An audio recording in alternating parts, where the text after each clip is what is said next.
Testing, testing.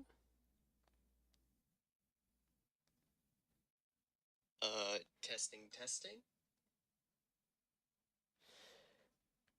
Okay, hello everyone.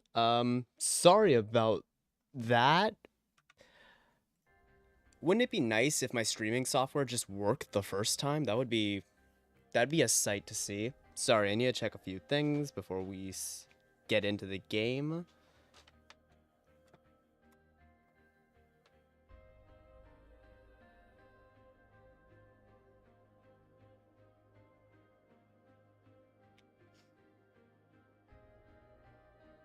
Yeah, I had to update my some of my Nvidia settings, which yeah, that was exactly what I wanted to do right before I hopped on.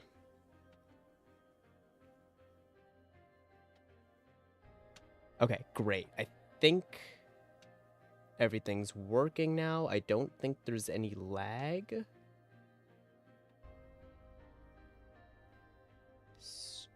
Stream quality seems decent. Okay. Okay, I think we're fine. I think we're cooking. I think we're cooking. All right. Hello, everyone. I'm Mix Gray. Welcome back to the semi-finale episode of Suzerain. Holy shit, I am so excited and I'm so nervous. I have no idea how this is going to end, but frankly, that's the beauty of Suzerain, I think. Sometimes you think you're doing a great job and all of a sudden you get blindsided out of nowhere. Or maybe you're doing a terrible job. Countries are hard to run. You can never really be sure. So we're currently negative 12 billion in debt. That's really bad, but the projected economic, actually, I'll click this before deciding whether or not this is a good thing. But let's talk about some of our goals really quickly. So our goal is to get a trade deal with Lesbia, which is currently being worked on. Thank you, David. Hopefully we can sell our excess coal products over to them, and hopefully that'll be worth a lot. But beyond that, our goal would basically be to drag together as much money as humanly possible, as nationally possible. Trade deals with everyone, get as much as we can, lobby, anything we can do to scrape up some extra money. But we'll cross those bridges when we get to it. Without further ado, revelations.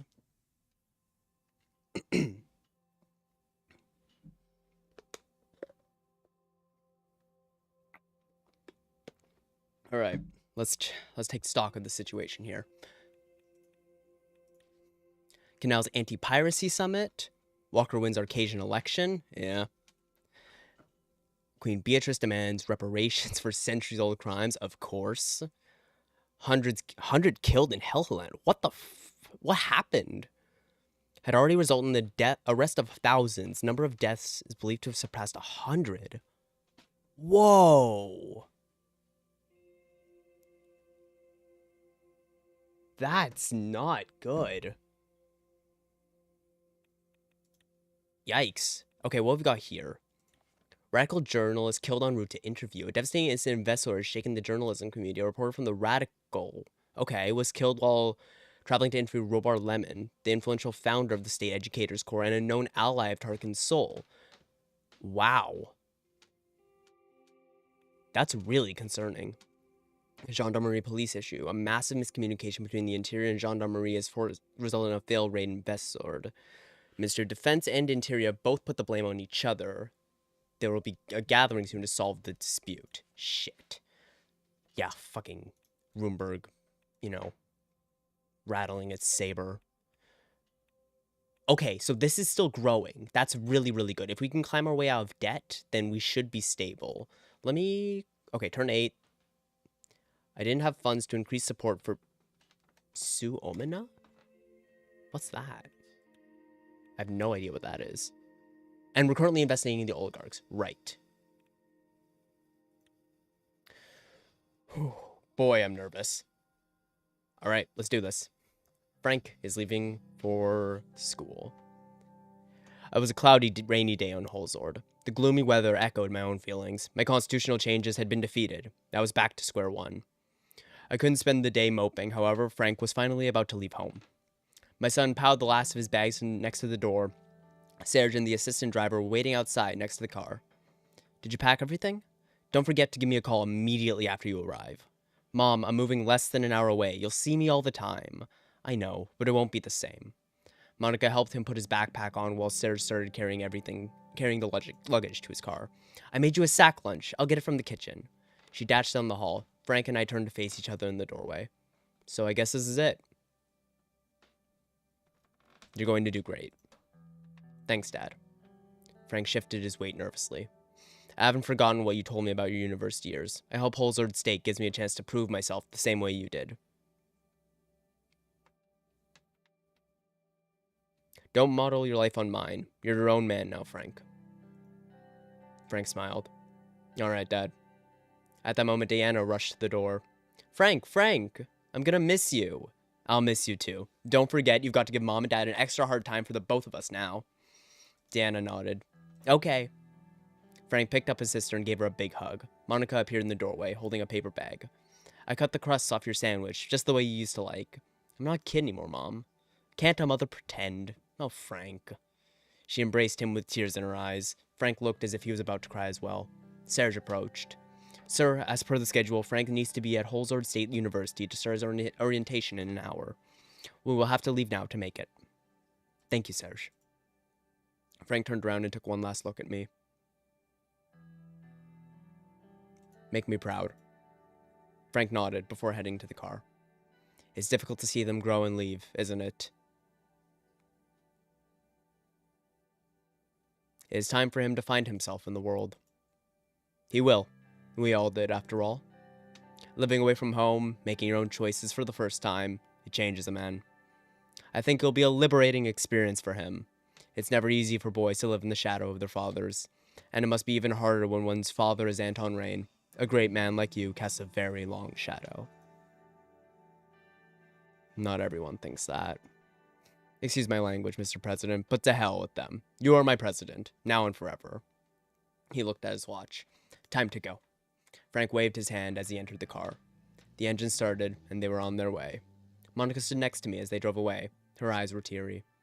There he goes. It already feels different. She put her head on my shoulder. I stroked her hair supportively. She turned to me, kissed me on my cheek, and put her head on my shoulder again. With the defeat of your reforms, I hope we will be all right. We watched for a few more minutes, even after the car was no longer in sight. Dispute with the interior, dispute with the military. Economy still on track? I'm hoping for good things. Hegel condemns Helluland governor and threatens intervention. Oh boy. Thankfully, I don't have to worry about that. Because I don't have to ask him, not my problem. It's a problem, but it's not mine. Yeah, dispute with the military and the interior. That's not great. Intelligence report. Vagsline might be preparing for a major invasion. Ooh boy. Military intelligence has reported a massive buildup of landing vehicles and Navy ships at the port of Vilburn in Vagsland. Our agents are suspecting a massive naval military invasion of Helluland or Agnolia in the future. It is not fully confirmed as the buildup could be a mock-up exercise to divert eyes from elsewhere. Our covert agents will monitor the situation on the ground for as long as possible. Well. Oh, boy.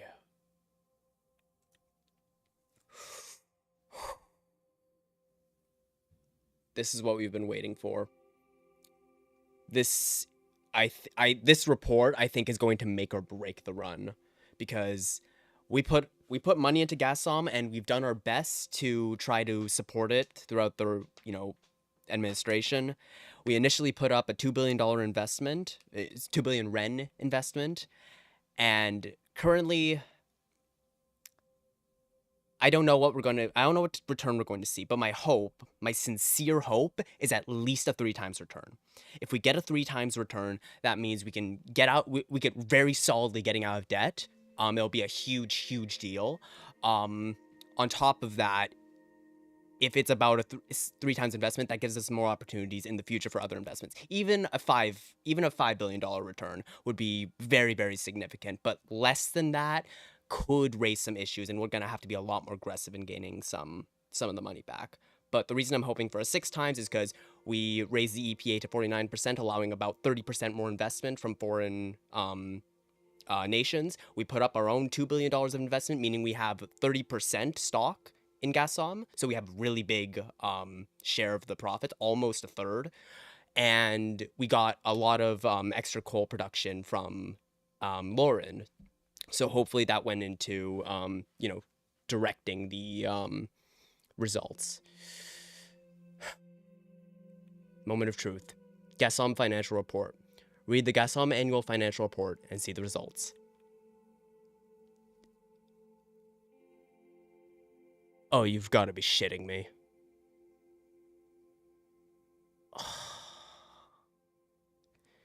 The highly anticipated report from Gazprom has arrived. Minister Simon Hole and Gus Manger underlines the significance of this document as it outlines the return on our state-held shares, thus reflecting the recent performance of one of the nation's pivotal economic energy drivers. The Treasury will receive a transaction if there are positive returns. Medium returns, +2 government budget. Wow, that is disastrous. Seriously, 2 budget. That's we broke even.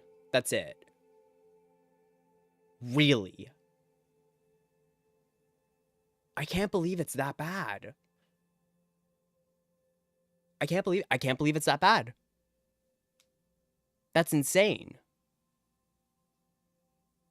We raised the EPA, we were mining in Lauren, we put up the money, we relaxed education, we relaxed immigration and boosted education. How are the returns this small? I was at least expecting a 2 times return. Alfonso promised about 8 times return. 4 times return. I never believed that. That's not going to happen. That was never going to happen. He's being way overly optimistic. But 2? A 1x return.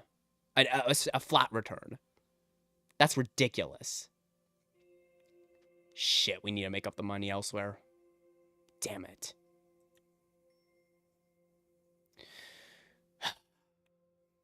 All right. We recover. Gazprom profits show modest increase. Treasury set for boost. Yeah, sure. The latest report from Gazprom indicates a moderate increase in profits, pointing to a stable period for the energy company. I guess that's something. States' shares in Gazprom have yielded decent returns, reinforcing the value of strategic government investment in key sectors. This income will provide a modest but welcome injection into the treasury funds. Well, not like there's much I can do about it. We're negative 10 billion ren in debt. We need to fix that number. Wow. I cannot believe it was that small. We've got to fix this. All right. Discussions on the changes to the law. Office of the President. Lucian and I sat in my office waiting for Peter. I was at my desk and he was on the sofa, legs crossed. Sir, I have some news for you. I have talked to the USP leadership about possible changes to the party, sir. Changing our core values doesn't seem to sit well with the party members in general. But I made sure that they understand who the current leader of the party is. It is still possible to add minor changes to the platform. Excuse me. We could go over the details of your new manifesto if you want. I believe you've already made a draft. Yes, let's do it.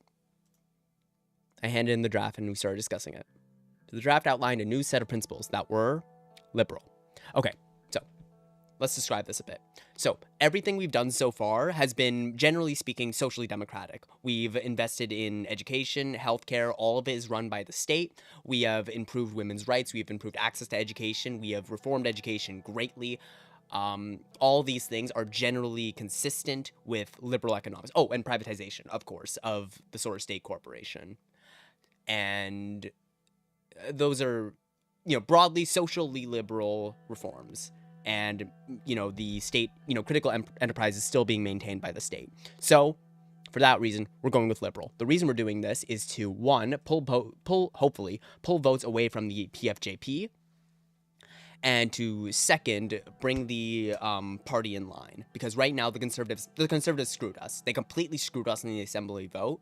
So we're going to solidify, we're going to regroup, and hold down on what we've done so far, instead of trying to pander to them. We're going to cut them off, and then that way we can move a lot more freely in the future. And if we actively, my hope, if we actively change the manifesto, not only are we repositioning ourselves, but we're making sure that people who are going to break off will break off, and the people who are going to fall in line are firmly in line.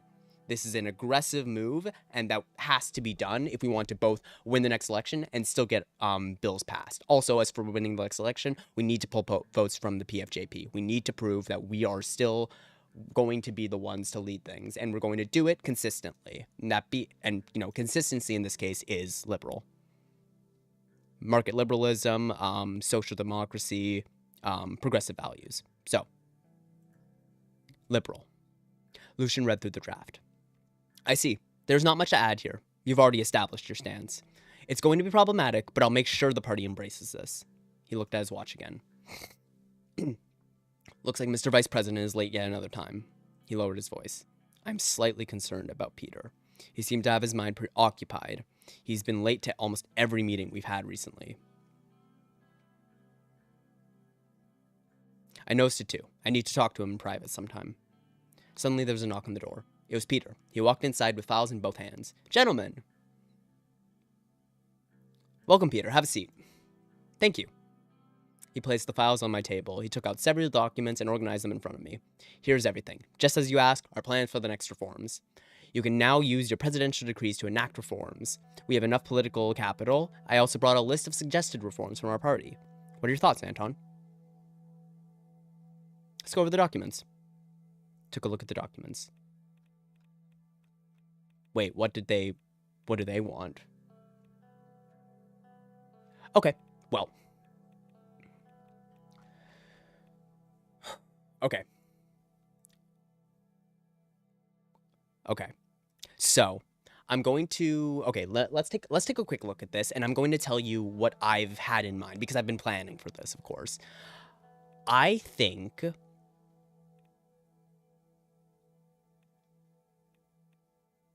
what I think I want to go for, I have to okay. I'll tell you my initial thoughts before the terrible Gassom returns. My initial thoughts were going to be, okay, let's go with gender equality in education to, firmly affirm both our promise to education and liberal values. Since we're changing our manifesto, I want to move aggressively. I want to have a really strong introduction by going with gender equality in education, because one, that hits, that's progressive. It improves the lives of women. That's a fantastic thing. Second of all, we made a promise for education. This boosts it even further, which is, again, critical here. So, actually, I can just sign this one up front. Sordland's education system has different classes and curriculum for genders. Through a new decree, we can provide gender equality in the education system by reverting the heterogeneous studies that were imposed by a traditional education doctrine in the mid-30s. This is free, actually, which is great, because we need the money. Second thing I was thinking about was the Fair Trade and Competition Commission, and it's free. I didn't know that. Trade and commerce in Sordland has few regulatory measures, resulting in unfair competition at times. A new Fair Trade Commission can be established via decree to push for fair market competition by protecting local industries through new regulations. Yes, excellent. I really, really want this because, one, I feel this will embolden the anti-corruption police to move more aggressively against the oligarchs and give them the backing to do so. Second of all, I'm hoping that what this will do is it will allow for, how do I put it? Basically, since we've been privatizing our economy, I want to basically make sure there's a cap on that. I want to make sure free trade and competition is still a thing, and that all the money doesn't just get pooled up into the oligarchs. I know I sold Marshall the shares directly. I'm not happy about that, but the deal's a deal. But I want to cap his influence where I can. So, with that in mind, the Fair Trade and Competition Commission is the best thing you can go for here, I think, because it'll embolden the anti-corruption police, cap the oligarchs, and frankly do exactly what I'm hoping to do by, liberalizing the economy without all the money getting pooled up at the top. So these two are very likely to be a yes. Rural education institutes is the other one I was thinking about. That's one. Oh, I can't forward that. Value-added tax is an aggressive move.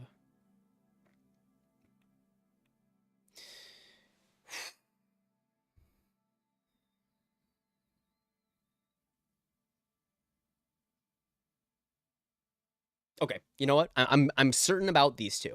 I'm certain about gender equality in education, so we're going to sign that up front. Second of all, Fair Trade and Competition Commission. Good. All right, we've got those. Now, we have a few other options. Free medicine would be very good, but it's very good and very strong, but we can't really go for it right now, because if we were to go for something, it would be rural education institutes to, again, commit even further to our promise for education. Supreme Council of Source Radio and Television, waste of a decree in this particular case, because we've already got Marcel on our side, can't really do anything. Desalinization, not a good move. It'll make a lot of people really upset. Lower retirement age, good, really good, way too expensive, can't go for it. Allow private prisons. The budget would be really nice and it would solve the prison overcrowding issue, but I do not believe in private prisons. I believe that prisons should not be for profit. If your job is to take care of human beings, you should not be a for-profit business. That's not okay. And look at the American prison system if you want a succinct example of that one. So even though I need the money, not a chance. Rural education institutes. Let's read this one. Sordland lacks technical and theoretical institutes for rural regions, causing people to migrate to cities for opportunities. A new directive would see the construction of hundreds of education institutes, and that would teach rural population technical and theoretical skills. Really good. Really good. It affirms our commitment to education. It fulfills our promise. It pushes everything forward, and it will synergize really well with, where is it? Accessible rural education. So this will, bring it up even further, I hope. That would be the goal, at least. Next, amnesty for stolen era prisoners. Same problem as desalinization. Good, I support it, but we don't have the political capital to pull it off. Not gonna work.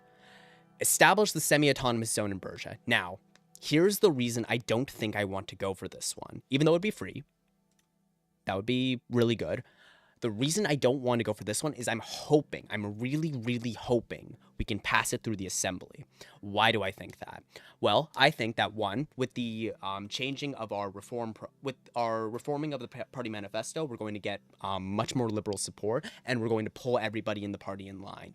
And I think basically we only lost the, we didn't get a majority in the constitutional reform, but we were only 4 votes away from a majority. That's all we need to pass a bill in the assembly. So if all the PFJP vote for the semi-autonomous zone, which they probably will, all the reformists vote for it, again, probably will, all the independents, probably, we would only need to convince 4 centrists. That's it. 4 centrists. And I already told Lucian to paint Governor Cruel as a threat to the party. So basically, if they hate the NFP more than they hate me, like if 4 people hate the NFP more than they hate me, we're good. We can oust Governor Cruel and get the semi-autonomous zone. It's a risk, but it's a risk to get it through the assembly. But also, 1, I think we can pull it off, and 2, if we don't pull it off, I think that'll be a problem. It will really, really suck, but I don't think it's game-breaking. So, but also I am very confident we can get through the assembly, so I think we can pull that off. So for that reason, those are the reasons, even though this would be a really strong decree, I don't think I want to do it for those reasons. Now that's everything. Now here's the controversial one. Enact a value-added tax. A new decree is set to enact a 20% value-added tax. This tax addition targeting all sectors. This is a strategy to generate fresh tax revenues and amidst increasing financial pressures. Businesses will collect and remit the tax to the Ministry of Economy, marking a significant readjustment. Now that scares me. On the one hand, we desperately need the money to pull ourselves out of debt. Look, we're going to be getting a bit from Lesbia in the trade deal, at least I hope. They should be paying us. We're going to be sending them coal surplus, which is expensive. So that should help. We're going to get a few more bills to pass to make us back some money. That should be good. If the economy is recovering the way that it looks like it will, then we should be able to just barely skirt out of the situation. And with the anti-corruption police currently in effect and the Fair Trade and Competition Commission backing them up now, we should be able to get some extra fines against the oligarchs. If they were targeting the old guard, I wouldn't be very confident about them making a return, but the fact that they're targeting the oligarchs means that we're going to be receiving a lot of money in fines and, you know, shutting down those industries and making some of that money back. But the question is all that combined enough to get me out of enough to get me out of debt, and B, enough to fund the next critical project that we need? And I don't know. I don't have an answer to that.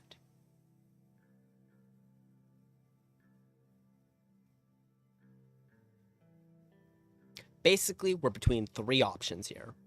1, we enact the value-added tax, piss a lot of people off, hurt the economy, and get to budget back to hopefully get us out of the debt crisis. 2nd, we establish the semi-autonomous zone and say, like, you know what, forget the constitutional vote, let's confirm it right now and get through. This will be very good for support in Bergia, but it'll hurt the economy a bit. Not really a problem. We've already promised to do this, so I think going for this here is a perfectly strong move. 3rd, double down on our promise to education and enact the rural education institutes. Super popular. Gets a lot more rural folk educated, which is very, very good. It allows, you know, more high-skilled labor, and we've been committing to that the entire run. And I think, and again, it reinforces our promise to education alongside gender equality in education. So again, potentially really strong, but it costs a budget, costs $1 billion to get through.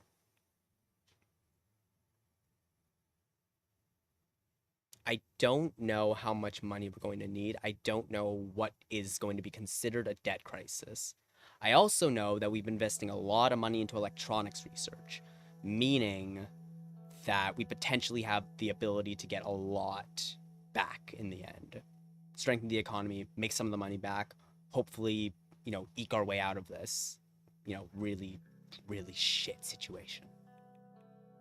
It's a really hard, these two are easy.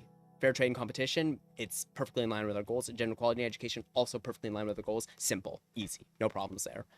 But education institutes, expensive. Enact value-added tax, super unpopular.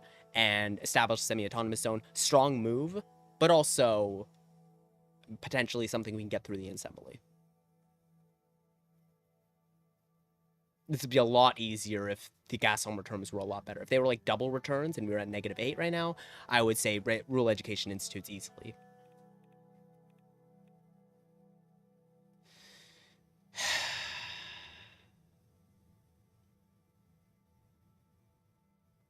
I don't know. I really don't know.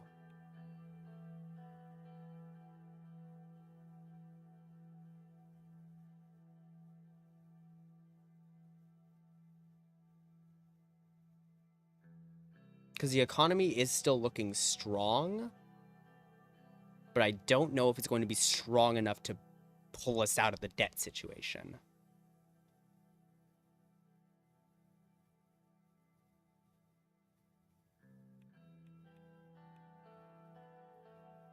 God damn it.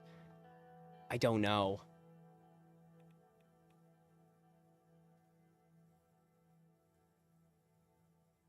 Because again, if the economy crashes, then everything goes down. If we have too much debt, it doesn't matter how strong the economy is, we can't pay all of it off. It just won't work.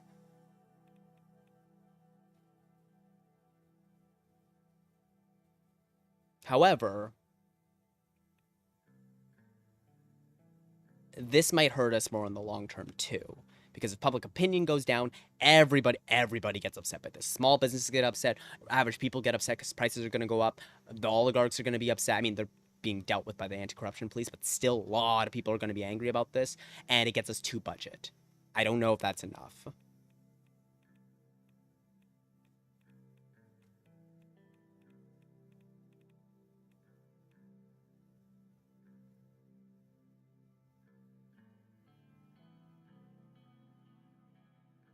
Maybe I do establish the semi-autonomous zone here.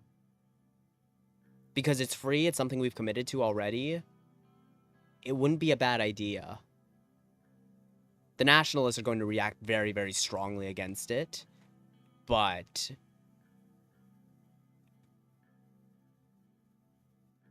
maybe it would be better if it got through the assembly, though. Because if it got through the assembly, there's a lot less room for them to complain about it. There's a lot less room for anybody to complain about it, frankly. Or we double down with it, or more like triple down with education and go for rural education institutes, which I think is a very strong move. I think it'll be really good for the economy. I think it's really good for everybody. But again, we don't have the money, and we desperately need the money.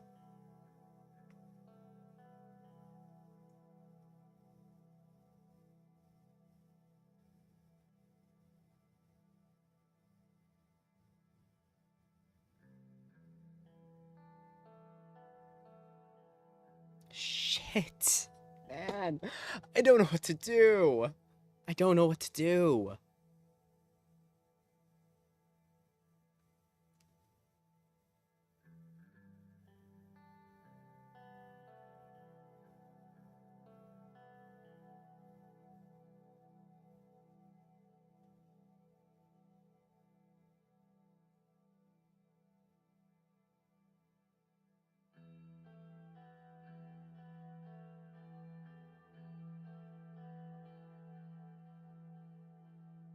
How much money? I guess part of the question is how much money do I think I can get from everything else? With the trade deal with Lesbia, optimistically, we can get 3 budget out of it. Maybe. I don't even hope that. I think it's more likely to be 2.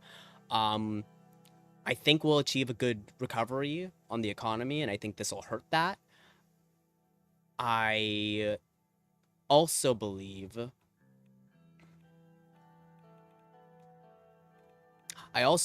that doubling down on education is also going to be really strong if the economy recovers. Because that's the thing. If the economy doesn't recover, this doesn't matter. Everything goes down. We all sink together. But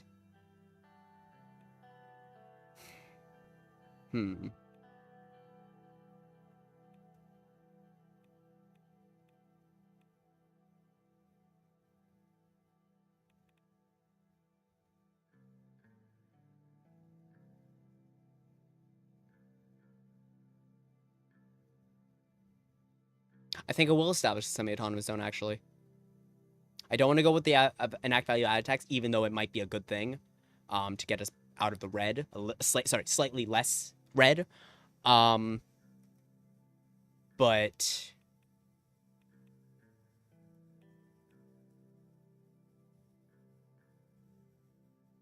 again, if this was free, it'd be an easy pick, but it's not. And we don't have money. We do not have any money. 3 from Lesbia, 2 from the anti-corruption police. That's -5. 2 for funding electronics. -7. Is that enough to get out of the debt crisis? I don't know.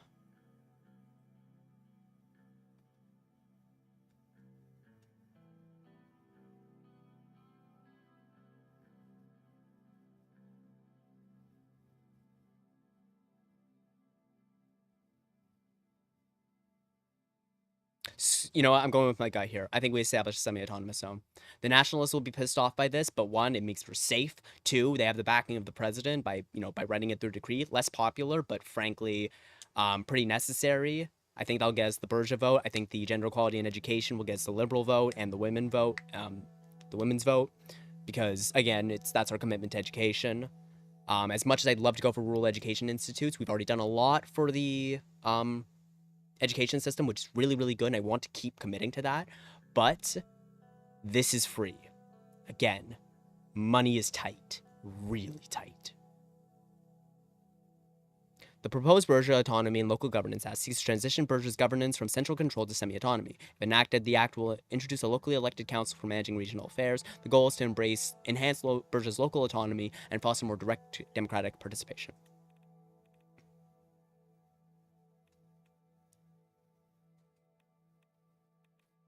And none of these options are good. This just nullifies our deal with Karanti. Not worth it. Free prescription medicine also costs 1 government budget. For doing that, we're going with rural education.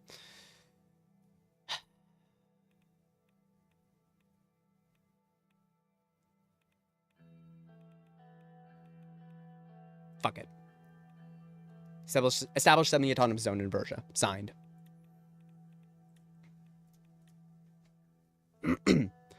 Following a brief discussion, I took notes about my decisions. Approving the new semi-autonomous zone could be the most major decision you've made today. Berja gets to choose its own governor now. Let's hope whoever they elect doesn't steer them too far away from the central government. Nobody but you could have done something like this, Anton. Sir, this will alienate all of your supporters who harbor even slightly nationalist sentiments. Fuck them. That's fine. They will have to respect the new structure. Of course, sir. Peter took a close look at the papers I signed. Looks like Mrs. Valdar, the First Lady, had a huge influence on your decision. Addressing the inequality of genders in our education will show them that our administration cares. Some of the changes might be disruptive, yes, but it was time we pursued equal rights. The women marches were starting to get annoying, too. Yeah, okay, Peter. Look. Look at this. This is terrible. But...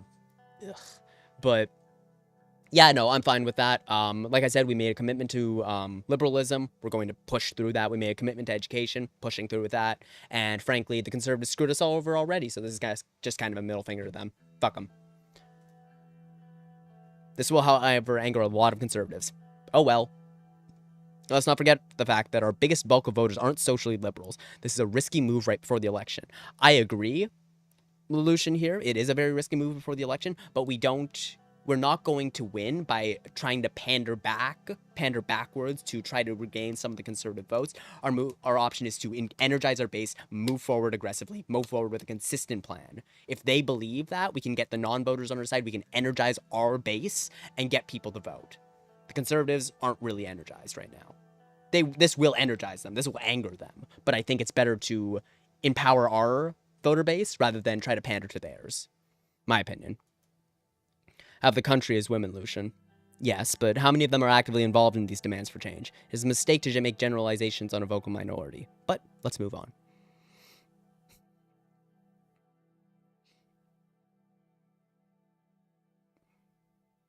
It's the 20th century and we still don't guarantee some basic rights for our women. This is unacceptable. Of course, sir. Peter places his finger on my notes about the Fair Trade Commission. That's a nice one. The commission will be essential in dealing with monopolies. Christ. It was time we established a body that regulates economic competition. Well, we both respect your decision, Anton. But now that everything's settled, I should get back to work. We will catch up soon. Lucian looked at his watch. We actually have 6 more minutes. But very well, let's call it here. Thank you both.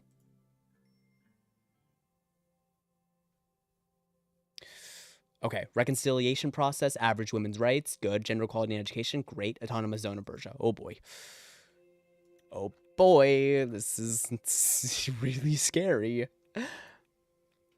Average women's rights, that's start, reconciliation process, and gender equality in education. This is looking very good. Welfare is looking strong. Let's see what we've got here. Divided Sordland. British separatism wins in Berja. Commission to ensure competition and free trade. Reign shatters Swordfish school tradition. But we at the Post fear for the future of our country. Fuck off. Yeah, not popular with the Holzard Post because they're right-wingers. Autonomous zone of Berja. And no comment on women's rights. Okay. Autonomous zone formed in Berja and embarking on the path of self-governance. Reign makes decree for gender equality. We expect it's only a matter of... Come on, can't you back me up once, guys? Please? Please. I'm trying.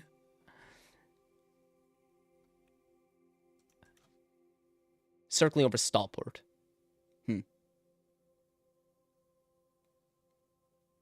On schedule of his Republic of Magnolia. Oh. This because he was too drunk to get off the plane. Yikes. The autonomous zone of Berja is formed. Ishbel Ersin becomes governor. Fantastic.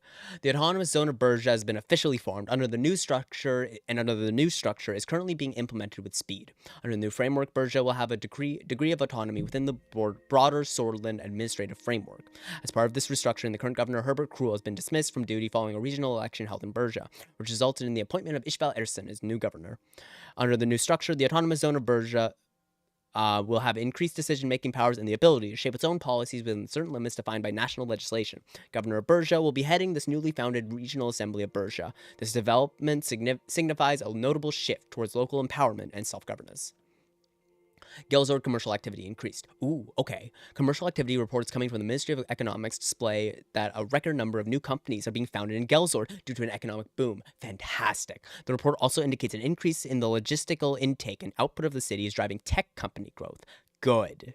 This is what we've been working for.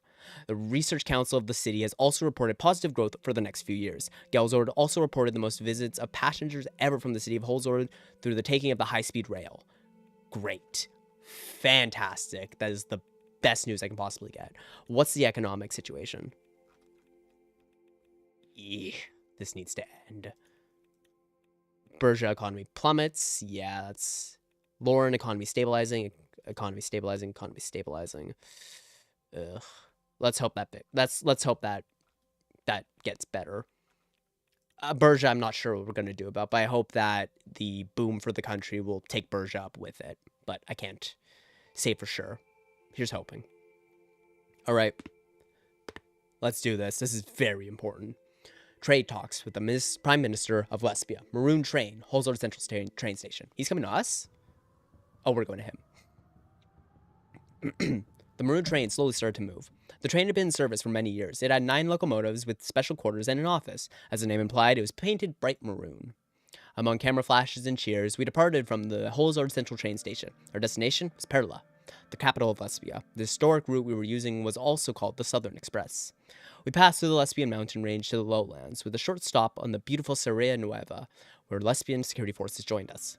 Looking outside the window, the difference in wealth between Valgan and Sordland Nueva was extraordinary.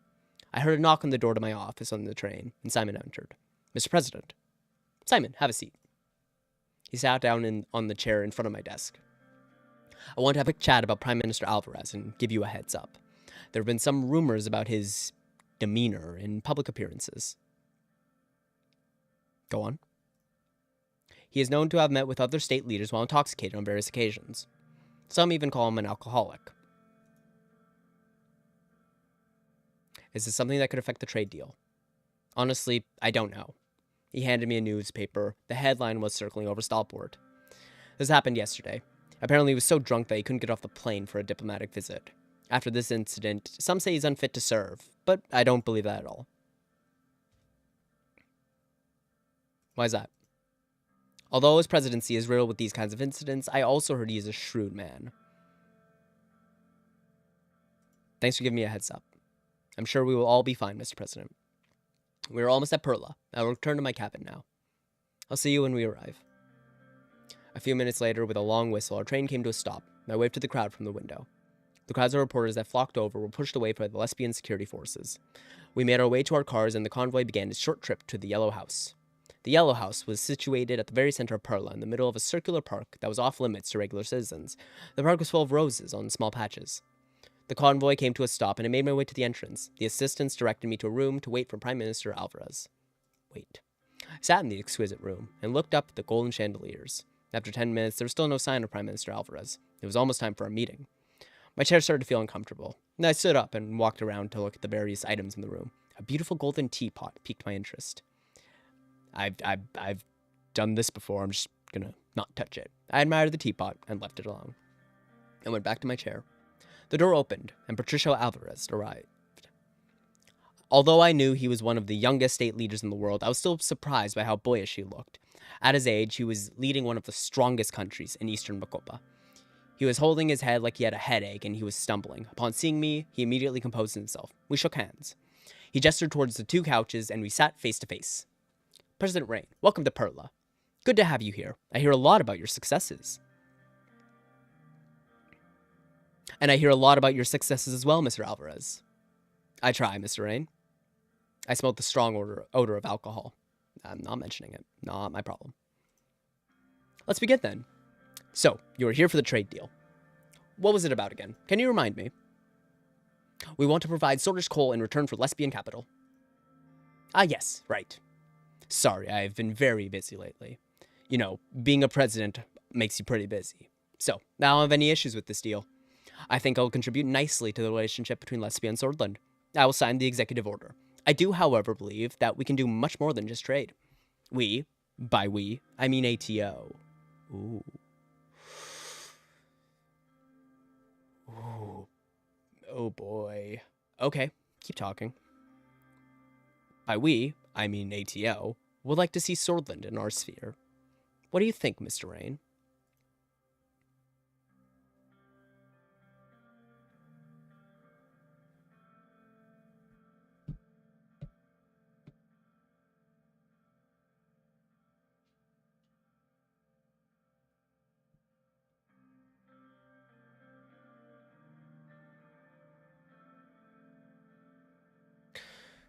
Okay.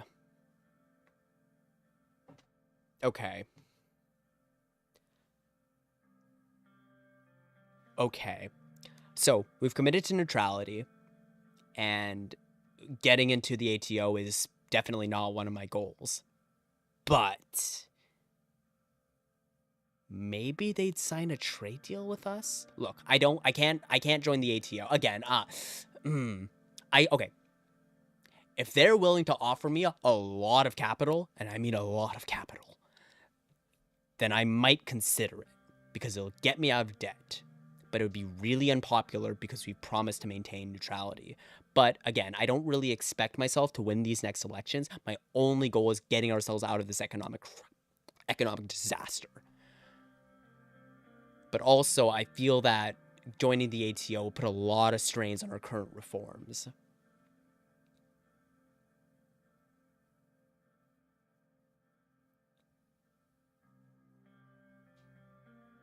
But again, it can't hurt to talk, and we can reject the deal in the end if it really comes to it.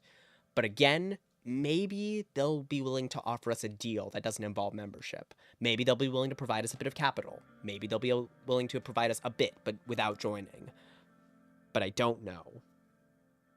Why would you do that for Sordland? What's in it for you? Prosperity in Eastern Makopa.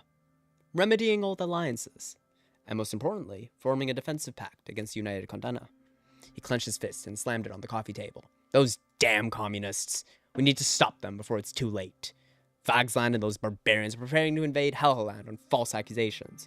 If Agnolia is first, Sordland will be next. I will be frank. Eastern Makopa's only way to survival is through the ATO. And we need the support of one of the largest players in Eastern Makopa, Sordland. The beautiful country of Sordland is the key to all of this. We need you, Mr. Rain. We need Sordland. Are you with us?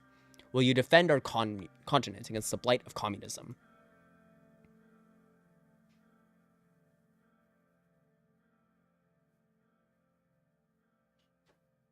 I can't decide without knowing what is in it for me. I see that you possess the mind of a man who understands business. I offer you an alliance. Together we will shield the continent against millennia of evil. Not to mention that you will have Arcasia's full backing, the most powerful ally you can have in this era.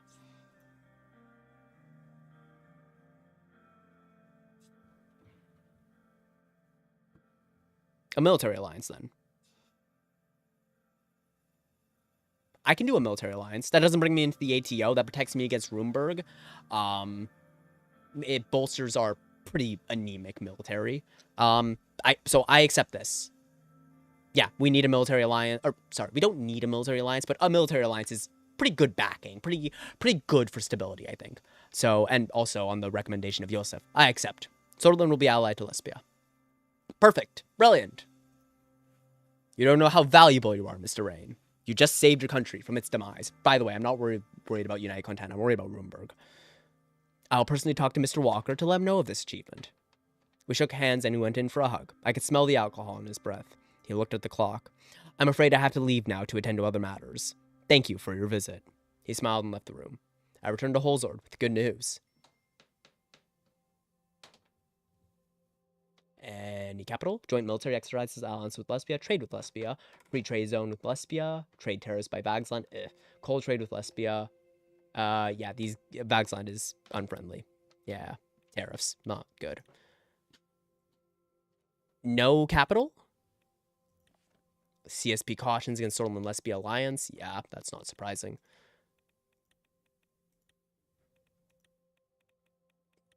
Where is the capital?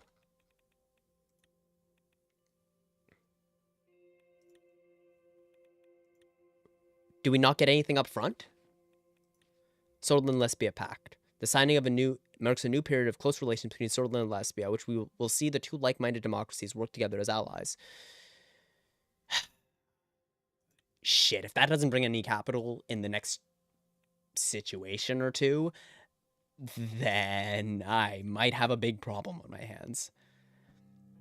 I was expecting that to be immediate. It was a dark, chilly evening when Peter arrived. Peter called and asked if we could meet. He gave no details. All he said is that it was important. I drive alone through Holzord's suburbs until I reached the meeting point he named 147 Frurek Avenue, number 26. Our old campaign headquarters, untouched since the night of our election. This was where everything began.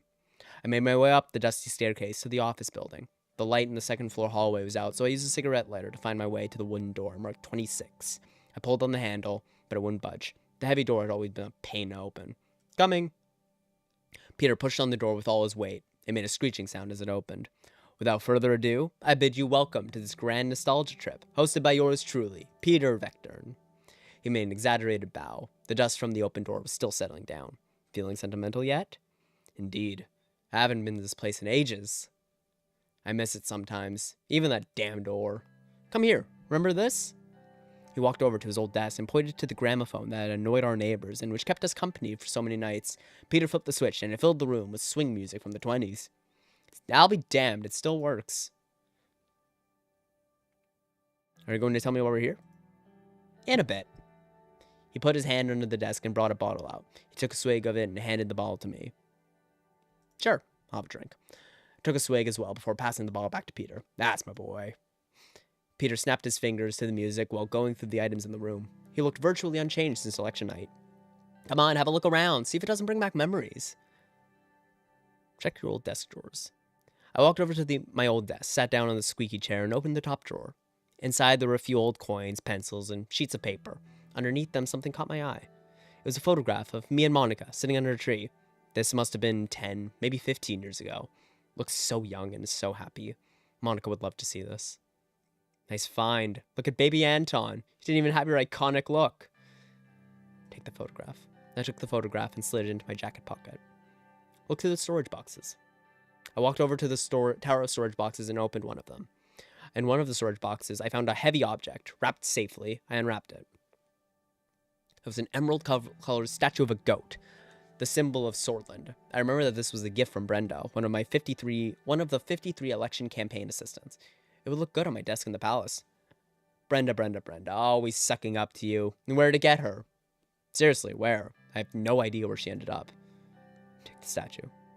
I lifted the storage box with the statue in it and put it near the door so I could take it on the way out. Go through the record next to the gramophone. I made my way to the gramophone and started flipping through the records next to it. I found one of my favorite albums ever, Mountains by Janet Gers, a set of plaintive folk songs that made me yearn for the countryside whenever I heard it. What a classic. You should mail that to Frank so he can learn what real music is. Take the record. I pulled the record out, put it under my arm, and placed it next to the door. Enough going through old stuff. Let's talk. Yes, all in good time. He gestured to the bottle he had in his hand. Sure, I'll have another drink. I took a swig out of it before passing it back to Peter. He took a very big gulp out of the bottle, staggered to the side after. I know you, Peter. What are you hiding? Nothing. Let's go up to the roof. The view is always amazing from there. We went up the stairs to the roof. The view was mesmerizing. The buildings of Holzord twinkled below us, while the stars shone bright in the sky. We sat back and leaned against the wall, taking it all in. Right as I was starting to get up, I heard a sobbing sound. I turned to Peter and saw tears streaming down his cheeks. What's wrong? He wiped the tears away. I messed up, Anton. I messed up big time. Evelyn's leaving me. She wants a divorce. What the hell did you do? I've been sleeping with Livia Suno.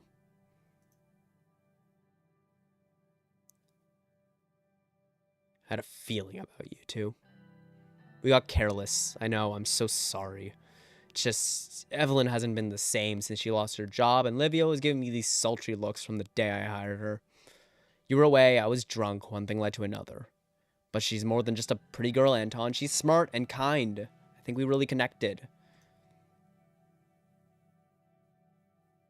I like her too. Doesn't mean I'm gonna break my vows and risk a scandal for a bit of horizontal polo. I know, but we're ending things. I told her it's too unprofessional, and I want Evelyn back.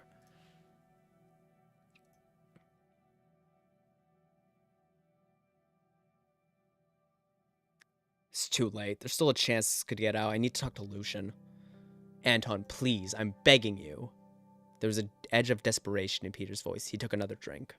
How many years have we gotten to know each other? How many scrapes have we gotten ourselves out of? I can handle this myself. Just trust me, and don't bring anyone else into this. I turned to face my friend and vice president. The habits that had gotten him dubbed the bad boy of Sorge politics. When we were young, we're no longer so charming, coming from a middle-aged man. Yet he was still a capable politician, and I couldn't ignore our long history together.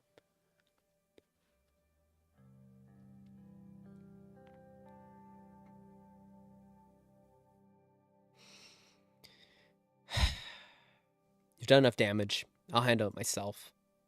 Without waiting for his reaction, I left the rooftop alone and made my way downstairs.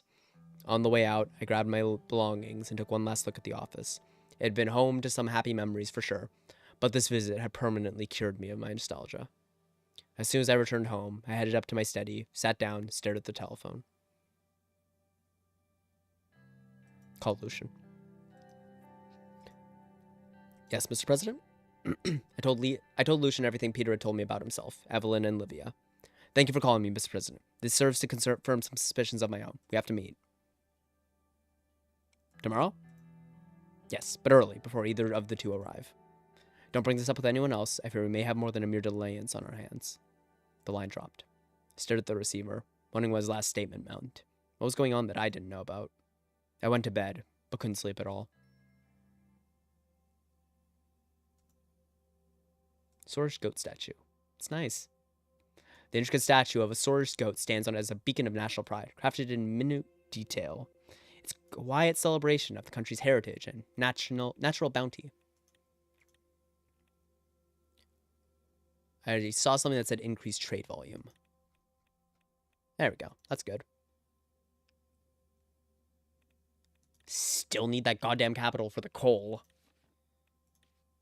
Bagsline trade sanctions against Sordland. Chancellor Hegel has condemned the military alliance between Sordland and Lesbia, calling it a great threat to the people of Eastern Makopa. He announced that a Bagzlandian government was readying new sanctions against Sordland, which would be aimed at crippling the Sorge economy. Great. National Business Council warns of excessive spending. Let's see what we can get out of this. NBC issued a critical warning about the massive government budget deficit, which occurred in the third year of the administration. So we've got a year. Leadership figures from the private and state sectors brought forward complaints that the country could be headed towards a serious debt crisis if the situation is left unchecked. Experts have sounded the alarm about a potential credit rating downgrade in this situation if a better balance won't be achieved soon. We have some protection from the Central Bank Reinforcement Act, but we do need to deal with this. Vagzon Sanctions has announced a slew of trade sanctions against us with increases of up to 30% of import tax on certain goods, along with the cancellation of military arms sales, medical assistance, and other economic cooperation between the countries. Sanctions came as a direct result of the alliance signed with Lesbia. Riga expresses discontent over Sordland and Lesbia. I don't fucking care about Riga. Governor Erson displays terrorist Delven Arge portraits in Dyer.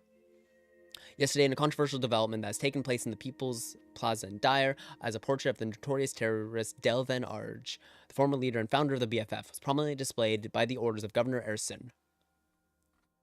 National Front Party was quick to condemn the decision, emphasizing their strong opposition to any glorification of terrorists. Some individual members even went as far as threatening mob justice against the new administration. Yikes. CSP condemns the submarine attack of a cargo ship. Alright, what's next? Alright, let's talk to Lucian about this shit show.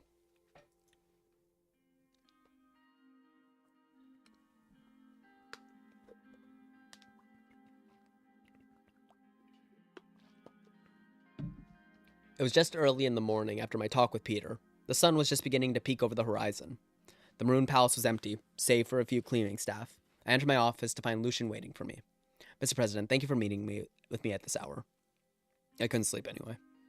Very well. I'm pleased that you chose to call me after conversation with Mr. Vector last night, although I was already aware of his illicit relationship with Miss Suno.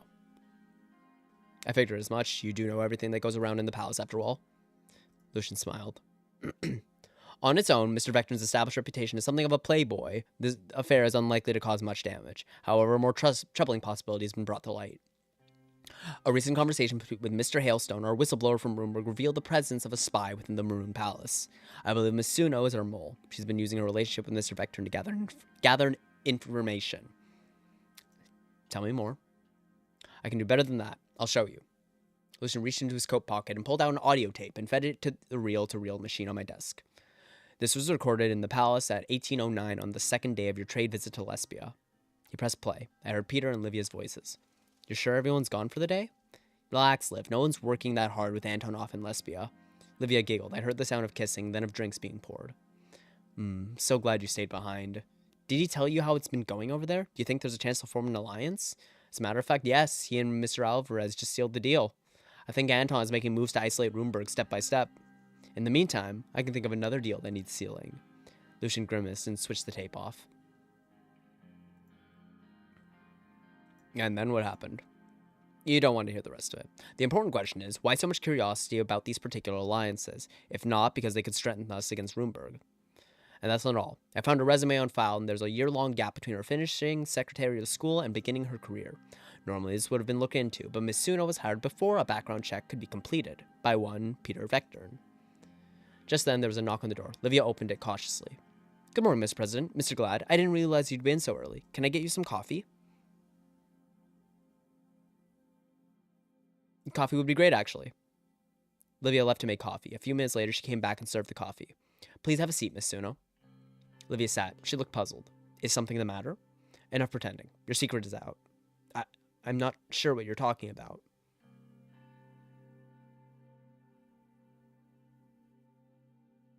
Come on, Livia. Peter already told me everything. Livia buried her face in her hands. I'm so sorry, Mr. President. I was foolish, and Peter was so nice to me, but it's over now. Nobody ever needs to know. That's not what the President means, Miss Suno. We're referring to you being an intelligence agent for Roomberg. Sorry, there's something in my eye. Livia sat upright. She looked shocked. Pardon me, Mr. Galad, but are you feeling all right? He's fine. What do you have to say for yourself? Mr. President, I understand if you don't want me to keep my job, but why smear me with outlandish accusations? Sorry, I'm getting a clicking in my jaw. It's really irritating. Miss Suno indulged me for a moment. What were you doing in the year 1951? Livia's face flushed. If you must know, I was working as a cigarette girl at Perto's. It's a Lac Cabin saloon. I was saving up so I could afford my own place in Holzord. Here's the proprietor's number if you need to double check. Just go with the telephone number on a piece of paper. Lucian snatched it up.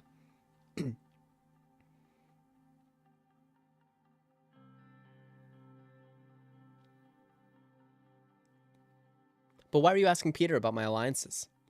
To tell the truth, Mr. Rain, I was hoping to run for office myself someday. I want to make a real difference in the world like Miss Morgna or Miss Valda. But I guess I messed that up by getting involved with Peter. Now they're all just going to say I slept my way to the top. Wait, how'd you know about that conversation? There was a loud pounding on the door. Peter barged in without waiting for an answer. He was unshaven and wore the same clothes as the night before. I came as soon as I heard the three of you were in here. Anton, what the hell are you doing? I told you I had this under control. Sorry, Lucian already found out. Peter took a seat on the far end of the sofa. He looked over at Lydia and noticed her troubled expression. God, why involve her? This is my mess. She did nothing wrong.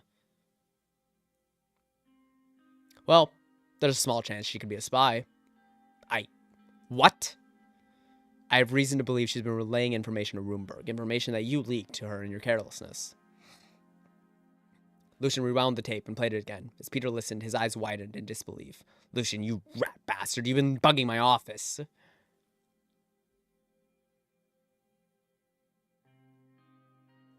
I'll have to deal with the bugging later, but I'm sure there's an explanation for this. Both Peter and Livia were glaring at Lucian now. He looked unrepentant. I had noticed the vice president's behavior becoming increasingly erratic and unprofessional over the past months. I wanted to get to the root of a cause. So you wiretapped your own goddamn collie, and for what? Have you been getting off on this, you pervert? Certainly not. I believe that along with the Roomberg whistleblower's admission that there was a spy in the palace and certain gaps in Miss Suno's resume, this tape makes a compelling case to investigate the secretary for espionage.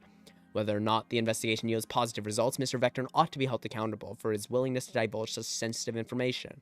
He ought to stand trial, or at the very least resign. Peter's jaw dropped. Livia stood up. If I may, Mr. President, I've been paying attention to what goes on in the palace, not because I'm some sort of agent, but out of genuine interest. Hard as that may be for you to believe, Mr. Galad. She scowled at Lucian and turned back to me. And from what I've seen, this man has been attempting to undermine your vice president at every turn, perhaps with the goal of replacing Peter himself. Nonsense. Lucian's been nothing but loyal. I do think Lucian has some other ambitions, but it's loyal to you. It's true, he can never stand me. My personal misgivings about Mr. Vectorn aside, I would never do anything to harm this administration. Mr. Vectorn, on the other hand, has at best committed adultery and at worst delivered state secrets straight into enemy hands. Who could I believe?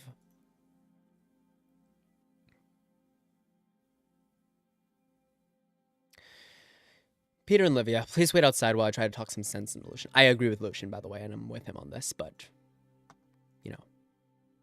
Peter and Livia exchanged worried glances before exiting my office. What are you going to do, Mr. President?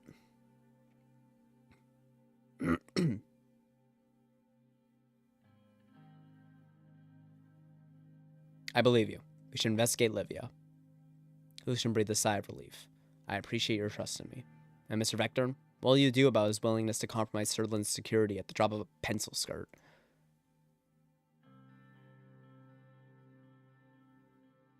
I'll settle that with him personally.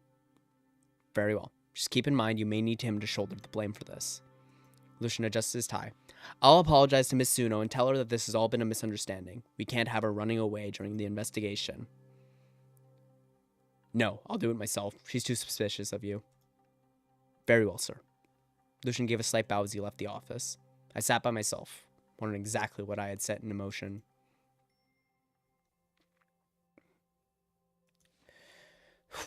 Let's show public support to terror. Fuck me. Governor Erson sparks outrage with controversial display of notorious terror. Why did he do that? Why did he have to do that? Fuck. Oh, there's a CPS mayor in Boren? Huh. Interesting. Results of the affair scandal. Several days had passed since I ordered the investigation into my secretary, Livia Suno. Both Peter and Livia had been acting unnaturally nice to me, believing I'd let them off the hook for their affair. They seemed to be avoiding each other in the halls, though. Just as I was settling in behind my desk, when Lucian...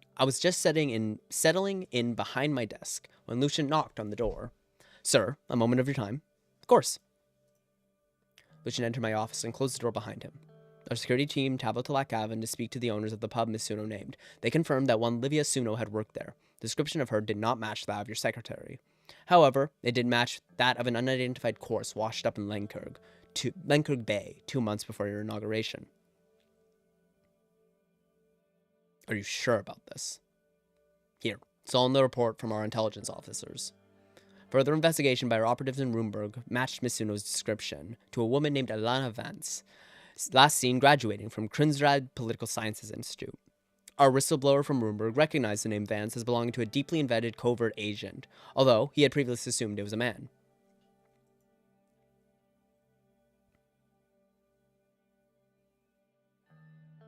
How could we have missed all this? As mentioned, Miss Suno was hired without a background check. It's possible this all could have been avoided if any of Mr. Vectorn's blood flow had been directed to his brain when he selected her. But none of that can be helped now. The question is, what are you going to do, sir? I'm going to have Peter castrated. What do you think I should do? Standard procedure would be to try Miss Suno for espionage. If we do so, it's only a matter of time before the media pieces together what happened.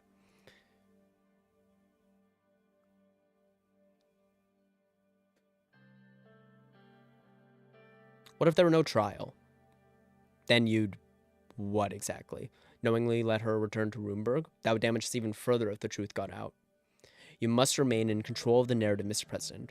Starting by letting Peter Vectorn take the fall. I should have said Lucian.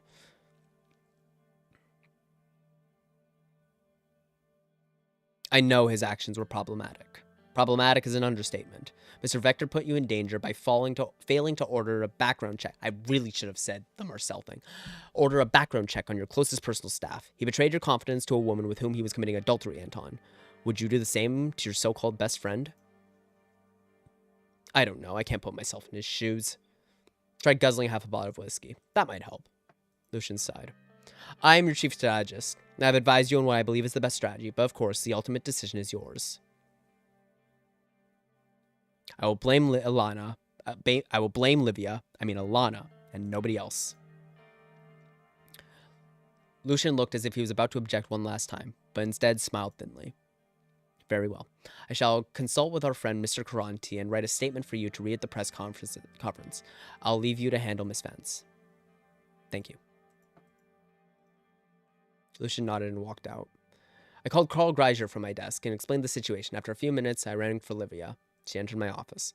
Is there something you need, Mr. President?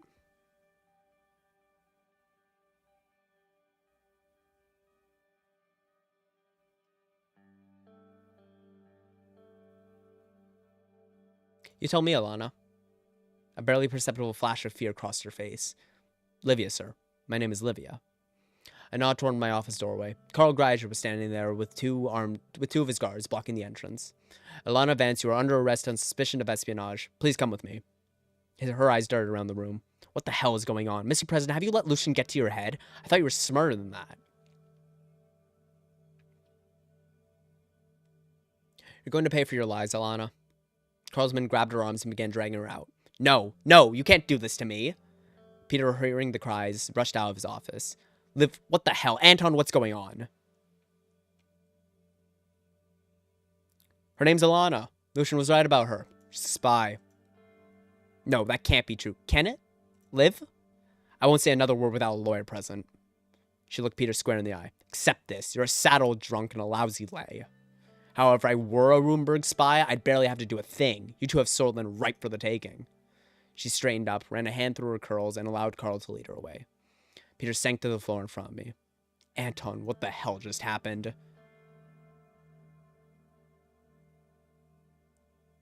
I'll tell you in my office. Feel free to take a moment first. Once Peter was in my office, I shut the door and explained everything Lucian told me about Livia. And you believed him? Well, better safe than sorry, especially after what she called me. At least we finally have this ordeal behind us. Let's get on with running this country, shall we? Yes. Let's. Can't believe I was so careless. It's going to be a whole new me from now on, Anton. I promise. I watched him leave. A whole new Peter. I hoped he was right about that. National security breached. Fuck. Oh, this is just disaster after disaster after disaster. And I don't even have the capital from Lesbia. I needed that. Desperately needed that. Maybe no, I don't think the value added text would have worked. Shit. I really thought we'd make more in the end. Okay.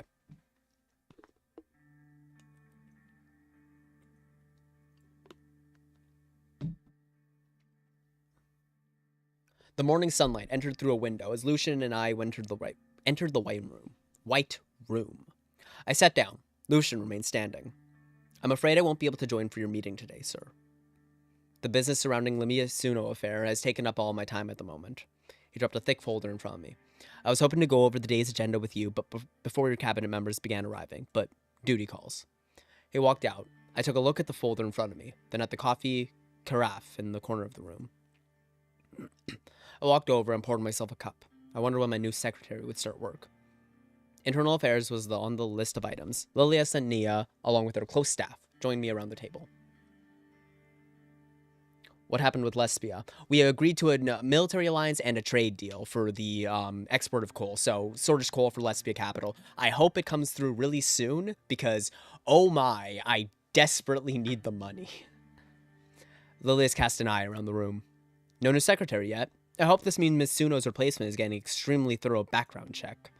Needless to say, such an egregious breach of security should be met with harsh consequences. But you know that already. Shall we begin? Yes, please do. Mr. President, I want to congratulate you again on your historic accomplishment for our British community. Thank you for approving my plans for autonomy. Lilith grimaced her remarks. After holding a local election, Ishval Ersin was elected as the governor of the autonomous zone of Berja. This marks a new era for all Bersians. I've gotten reports of days-long post-election celebrations all across the region. And now, they're building their own security force from scratch. My problem remains the same, if not worse. If they do not cooperate like Bronze forces, I'm afraid the consequences will be more deadly this time around. In any case, now that the governor is gone, this will hopefully prove to be a huge step for British rights in the region. Governor Erison and the representative of the British Democratic Movement have sent you their best wishes, Mr. President. That's good to know. Please send them my regards. Of course. We'll keep it brief. I think that will be all for our internal affairs update. They gathered the documents. See you later, Mr. President. They took their entourage and left the room. Simon came in shortly afterwards. Mr. President, where's the Vice President today? I don't know. Have you seen him? Not lately. Simon's expression remained unchanged as he sat down to face me. All right, Simon. Tell me what's going on. I just wanted to provide you with a few updates on the economy. You may have noticed that the government budget is in need of a boost. My ministry is therefore working on a bill that will increase the tax on tobacco products from 10 to 30%. A similar bill is being drafted to introduce a 20% tax on alcohol. In addition to bringing in needed revenue, the new laws would curb excessive drinking and smoking in Sordland. Interesting initiatives, but would the income we'd receive be worth the harm to source businesses? Good question. The tax won't apply to products designated for export, which would mitigate the damage somewhat. Ordinarily, I'd advise against this kind of thing, but with our budget dipping into the red, any measure that would reverse our deficit is worth considering. Thankfully, tourism to Sordland is on the rise, so we can expect to see a healthy stream of income there. Our investment in cultural preservation paid off, it seems. That's good news. Thank you for telling me. I never quite understood why anyone would want to vacation in Sordland when Lesbia is right there, but I suppose our country has a certain charm. There's a knock at the door. Gus Major strolled in and grabbed a seat. Mr. President, Simon. Some excitement around the palace lately, I've heard.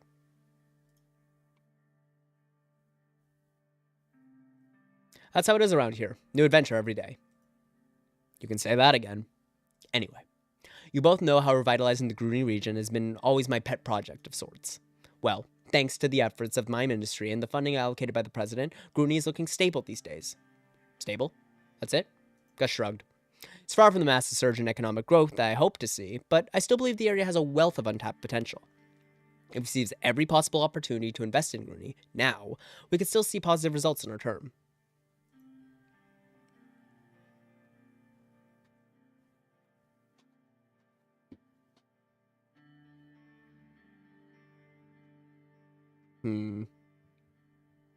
It seems like my remaining time in office would be better spent focusing on other regions. Gus gritted his teeth. It's a self-fulfilling prophecy, Mr. President. If Gruni is neglected, of course it will fail. Try to calm down, Gus. The president makes decisions on behalf of the entire country, not only your home region. The door in the White Room opened slowly. David made his way in. Oh, hello, gentlemen. I'm early again, aren't I? You know the best choice for Gruni? I always sign the green bill because I'm a sucker for environmentalism. Gruni always fails for me. Yeah, I've not had much luck with Gruni either for the exact same reason, actually. I think one time the United Contana investment helped me get it out of the red. But yeah, no, I've always had a problem with Gruni. The only thing that I can say, generally speaking, is try to go for synergies. So for me, so for this run, I've been investing a lot in Lauren and a lot in the electronics industry. So I went with the mechanization of the farms to hopefully, boost that up. But I would have also gone with the Benfey Airport, which probably would have saved Gruni, but I decided to go with the Conrail Industrial Zone instead to hopefully, produce electronics in the long term. The long-term goal of this has been increase electronics manufacturing and research. But no, Gruni's the hardest region, I think. Unless you build the airport, then it's really easy. But if you don't, it's a challenge. Not to worry, Mr. Vichy. We've just about wrapped things up. While we're both here, we may as well talk about the economic impact of our recent alliances. Please get me the money. A wise idea, Mr. Hole. Our new partnership is not without its consequences.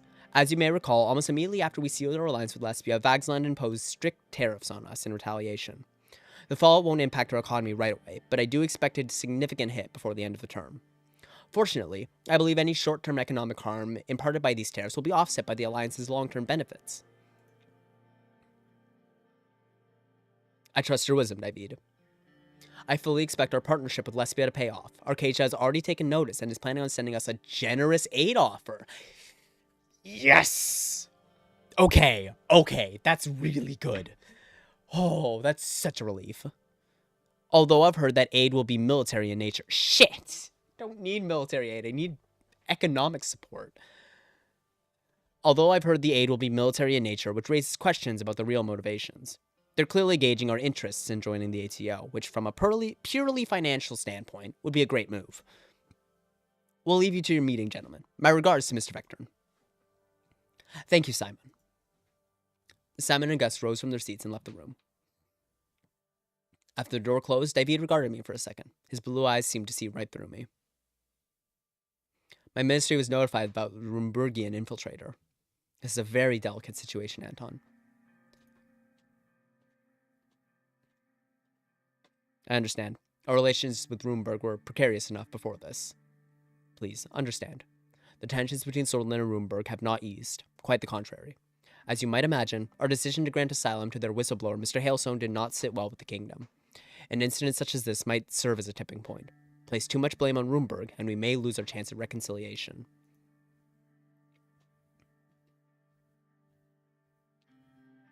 You're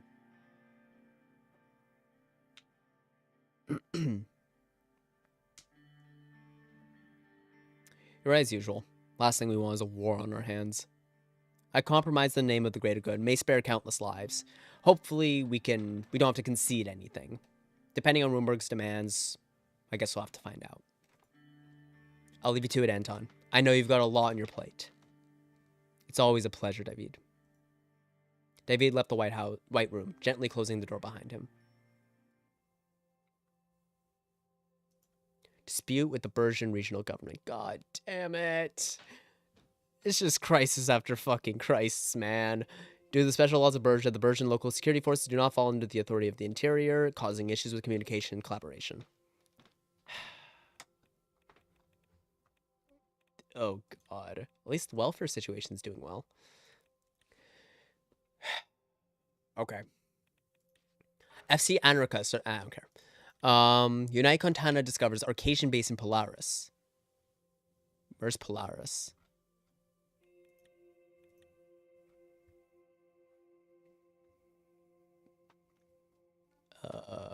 Polaris.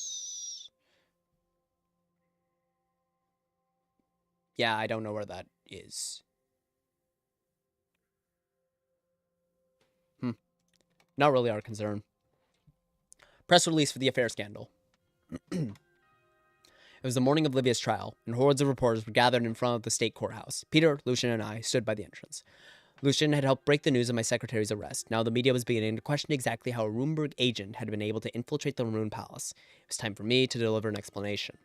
A podium with a bank of microphones awaited us on the courthouse steps. Peter looked uncertain. I had told him I would be doing all the talking today. Garanti's reporters will ask softball questions, but I'd still advise you to keep your responses as brief as possible. I nodded. Peter took a deep breath. Together, we stepped behind the podium. The reporters clustered around us and started shouting questions. Thank you for coming.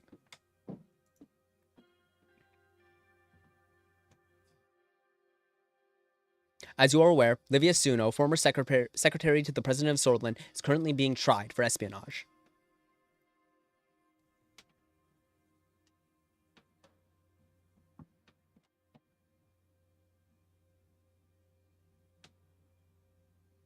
Certain officials have failed to conduct the necessary background checks that would have prevented her from infiltrating our administration. They are now under investigation.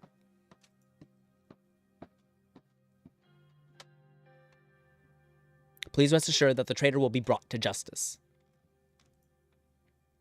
Well, the traitor being Livia.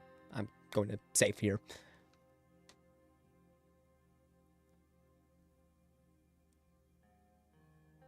Despite the efforts to undermine the administration, you're strong, unified, and capable as ever.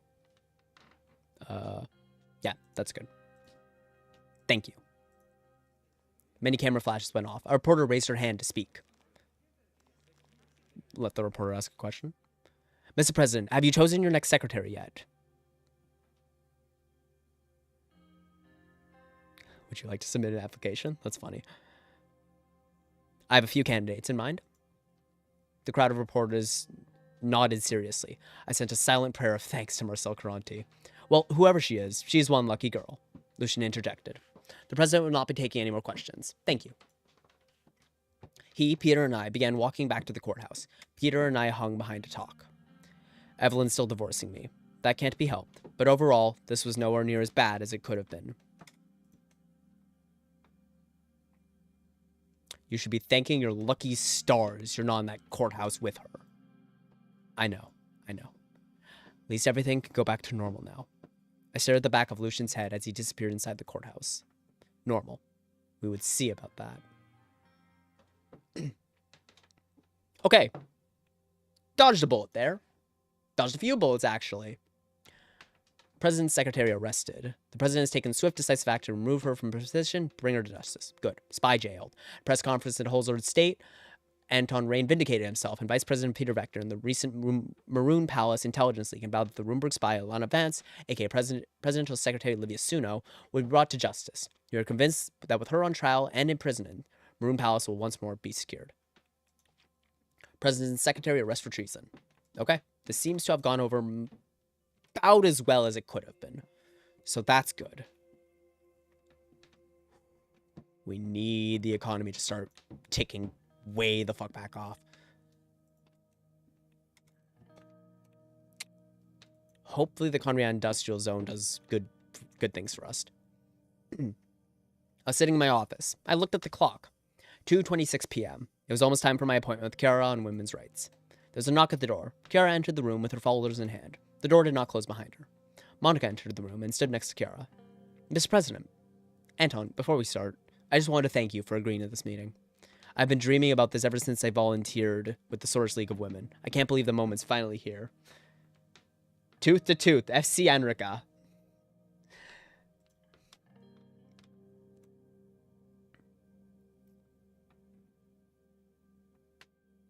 I think both of you together could finally bring change to Sordland. I hope you're right. Kiara sat down on a chair and laid down the folder she was holding. First off, Mr. President, I wish to thank you for pushing a decree on establishing gender equality in education. You know this is something I've been trying to accomplish since my appointment as minister. The situation in the public schools was disturbing for me. With that said, we still have a long way to go before Sorge women are able to enjoy the same rights and privileges as men. Or even with their counterparts in Arcadia and United Contana. We've been lagging behind on this for decades, Anton. And this isn't only a moral issue. I've seen enough revolutions in this world to understand the main driver of any change. Money. She flipped the folder open and started pulling out documents.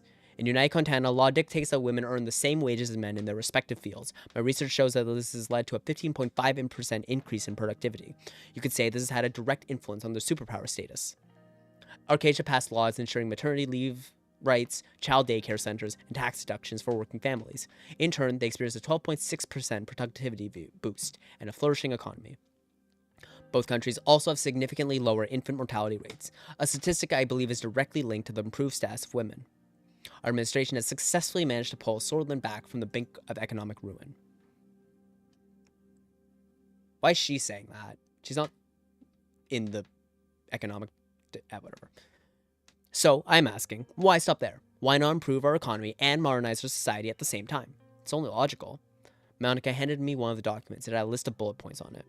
The two of us talked it over, and these are the measures we believe are most urgently needed. I let my eyes wander down the list. Do it for Diana.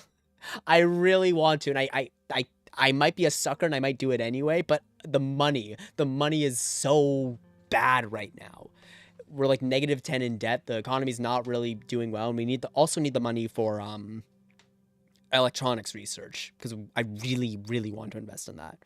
But hopefully money comes through. I desperately hope the money comes through.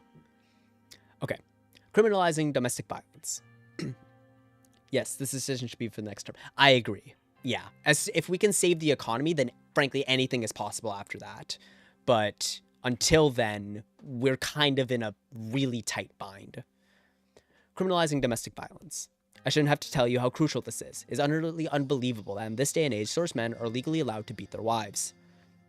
I actually used the presidential decrees for the education change. Yeah, I that's what I did as well. I used the decree to mandate gender equality in education, which I think was a really good move, both with our change in the party manifesto to liberal, and on top of that by, well, one, improving the education situation, two, giving the middle finger to the conservatives who screwed me over in the reform vote. So I think that was a very good move. Also, it was free, which is really nice. But this is gonna cost a lot more. I shouldn't have to tell you how crucial this is. Oh wait, I already said this. I agree. It's a travesty. I'm happy we're on the same page. As incidences are especially high within Bluish communities, I would also advocate for setting up a special domestic violence task force in collaboration with Bluish women's rights organizations. Monica looked at her strangely. Are you sure that's something we ought to focus on? The Bloods are different. They have their own rules. Monica, I'm surprised at you. We can't let women suffer under the patriarchy, no matter their ethnicity. We should lift up all Sordish women, Bloods included. We can discuss the particulars once the law is passed. Support for working mothers. Kara nodded. It simply isn't fair that women in the workforce are punished for having children. Remember what I told you about Janice, my friend who basically got fired for becoming pregnant? That would never happen to a man. Paid maternity leave and state-subsidized daycare centers could be key in keeping more mothers employed. It's true. Having children never hindered my career prospects. It shouldn't hinder a woman's either. Exactly. Moving on. Equal treatment in the workforce. That's an easy one. Right now, Sordland has one of the continent's largest pay gaps between men and women. We need legislation ensuring that a woman doing the same job as a man is paid the same wage. We would also introduce quotas to get more women into positions of power, in the assembly for instance, or on the boards of corporations. Eventually, narrowing the pay gap is a far more pressing issue as it would bring financial independence to countless lower income women. Lower income, not lower class. Good. That's a good way to say it. Kiara, we never talked about this, but I always thought that the reason I wanted to address this is that I remember, minor story. I remember a while ago I saw a piece, like a writing piece in a gender equality textbook. It was really interesting, but it basically used the term working class when describing people of, the lowest income bracket, what we would generally consider, I don't like this term, but what we would generally consider lower class. They're not lower, so changing the name to working class was a good move. However, I don't like that term. I don't like the way the term was used in that context on account of even middle class people are working class. If you're doing work and earning a wage or a salary, you're working class. It doesn't make sense to use the word working class and only refer to lower income people. And for a long time, I was struggling to figure out what better word could be used. Because I don't like lower class either. No one's lower class. That's silly. We're people.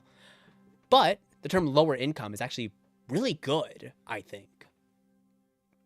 But anyway, rant aside. All I'm saying is that changing these kinds of words to be a better descriptor is a good thing. But to make the term lower income be the same with working class just isn't accurate, because even middle class people are working class. If you're doing work, you're working class. But lower income, I think, is a better term to actually address the issue without using a demeaning term like lower class. But I digress. Kiara, we never talked about this, but I always thought that with more women in power, higher status for all women would naturally follow. Women are starving because they don't make a living wage. That's a damn sight more important than your friend Janice being passed over for a promotion.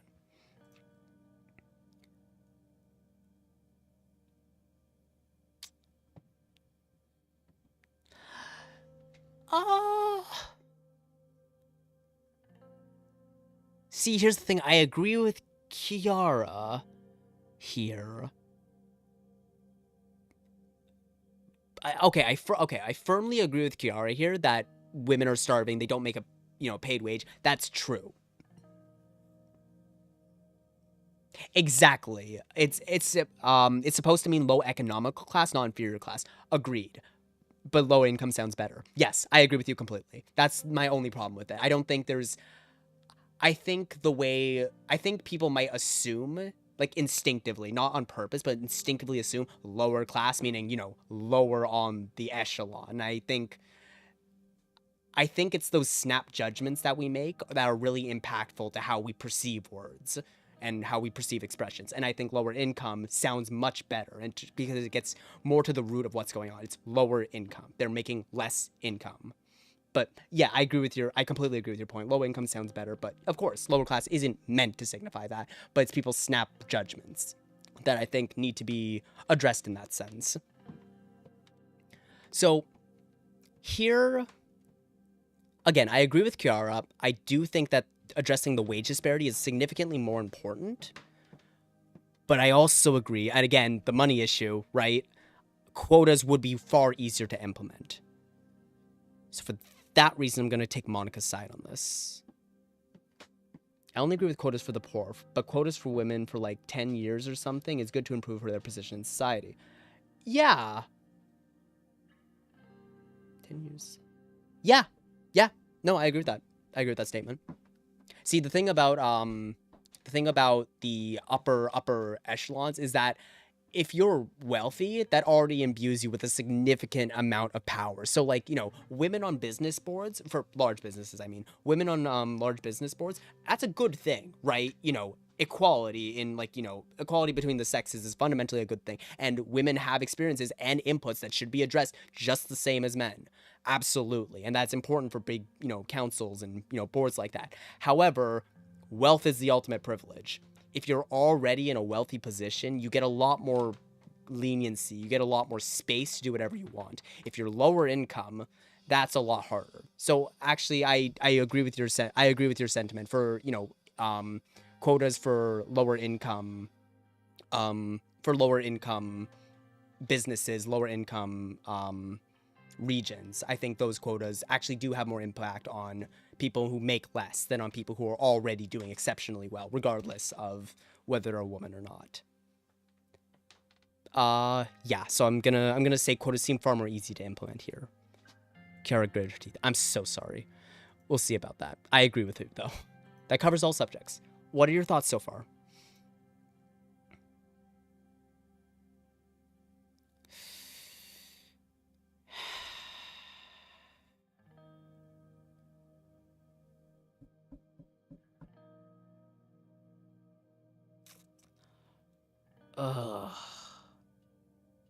I don't want to say this, but I think it might be true here. Again, it's not the women's rights. No, you made a good chase. Okay. Again, it's just the money. The money is the only thing that worries me, not the passing of women's rights. That's fine. We've already committed to a liberal base, and frankly, I'd love to pass it. But the expense is the issue. It's the only issue here. Thank you. If we can pull this off before the elections, the Reign administration will make history. Let's talk about how to proceed. I want to establish a commission for women's rights in Sordland with me as its head. Our goal shall be passing and implementing a new set of laws to solve the problems we just discussed. As the commission spokeswoman, my responsibility will be to make speeches and organize fundraisers. I will be the face of this movement while Kiara handles the groundwork. If I can show that the First Lady is behind this movement, many women will feel encouraged. Kiara adjusted down at her outfit, especially those who aren't keen on pantsuits. The organization's name will be the Commission on the Status of Women. It's going to be damn hard getting your laws past the Assembly. I know, but even a watered-down version would be better than nothing. One more thing to consider before making your decision. This could help silence any of the public's lingering questions regarding your vice president and the Livia Suno affair. Monica lowered her voice. Anton, I'm not completely naive. I know that what we're proposing would have downsides. But every time I look at her daughter, I think about how I'd do anything to grant her a better future. I know you would too, just like you told me all those years ago. I hope you'll make the right decision. We both will. Kiara was looking judiciously at a scratch on my desk. She blinked and turned back to us. That's right, Mr. President. They rose from their seats expectantly. I took a few minutes to think.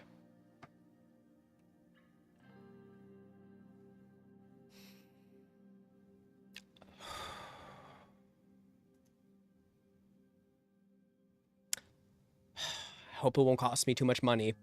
I'll approve the creation of the commission and support your bill in the Assembly. Monica turned to her. That's all the excitement you can muster? You did it! We did it! Monica hugged Kiara. She smiled uncomfortably.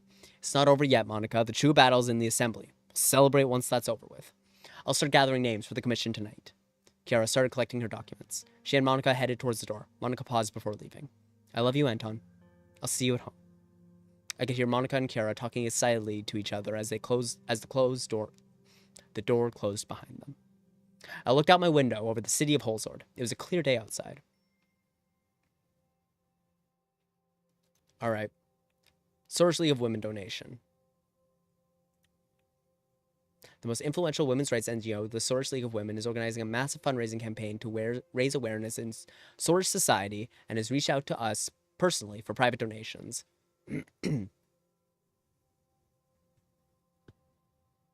I don't think I need the wealth for anything else.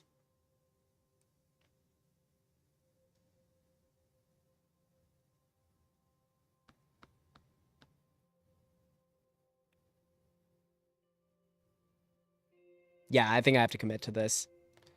Again, I just hope it doesn't cost me too much budget. Because if it... Oh.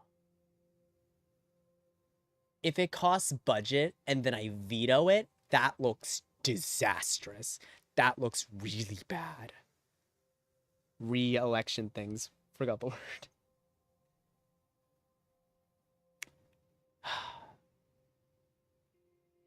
God, I hope we can make the money back. Donate. Well, not the personal wealth. I don't care about that. But I do need actual budget. You know? Rain makes donations to Source League of Women. Anton Rain donates to support women. What policies follow? I hope. I really hope. Okay, so for clarification before we get into this, I have promised Lilius to transfer the gendarmerie. So that's probably going to happen. I arrived in the city of Vesord with Peter after receiving an emergency meeting request from Joseph and Lilius. I'd seen the reports of a recent issue that rose between the Source police forces and the gendarmerie units at the city. The report said that an operation against a drug trafficking gang in Vesord failed due to miscommunication. It was not hard to guess what this meeting was going to be about. We entered the city hall and made our way to the second floor. I could hear Joseph and Lilius' voices echoing through the halls. I opened the doors to the meeting room. The two ministers did not even realize. This is unacceptable. How dare the police meddle in the affairs of the gendarmerie? It was your men who started this ridiculousness and meddled with an ongoing police investigation.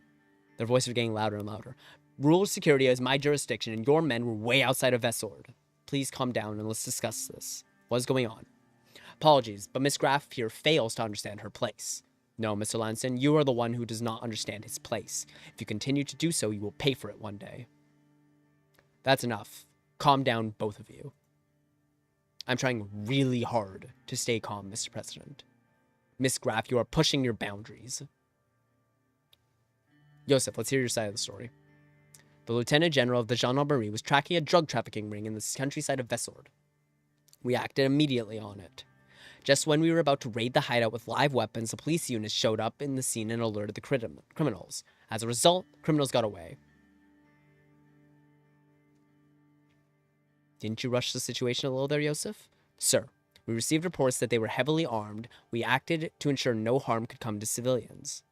You acted too swiftly and without notifying us. You must have known how dangerous they were and the fact that they carried weapons. You should have let us handle it. The gendarmerie is better equipped, is better trained for combat situations. I started tapping on the table with my fingers. How do we solve this issue so that it never happens again? I think this was the last drop. Internal security matters should be handed to the Ministry of Interior completely. We are called the Ministry of Interior for a reason. We can't let any more screw-ups like this happen again. She looked at me.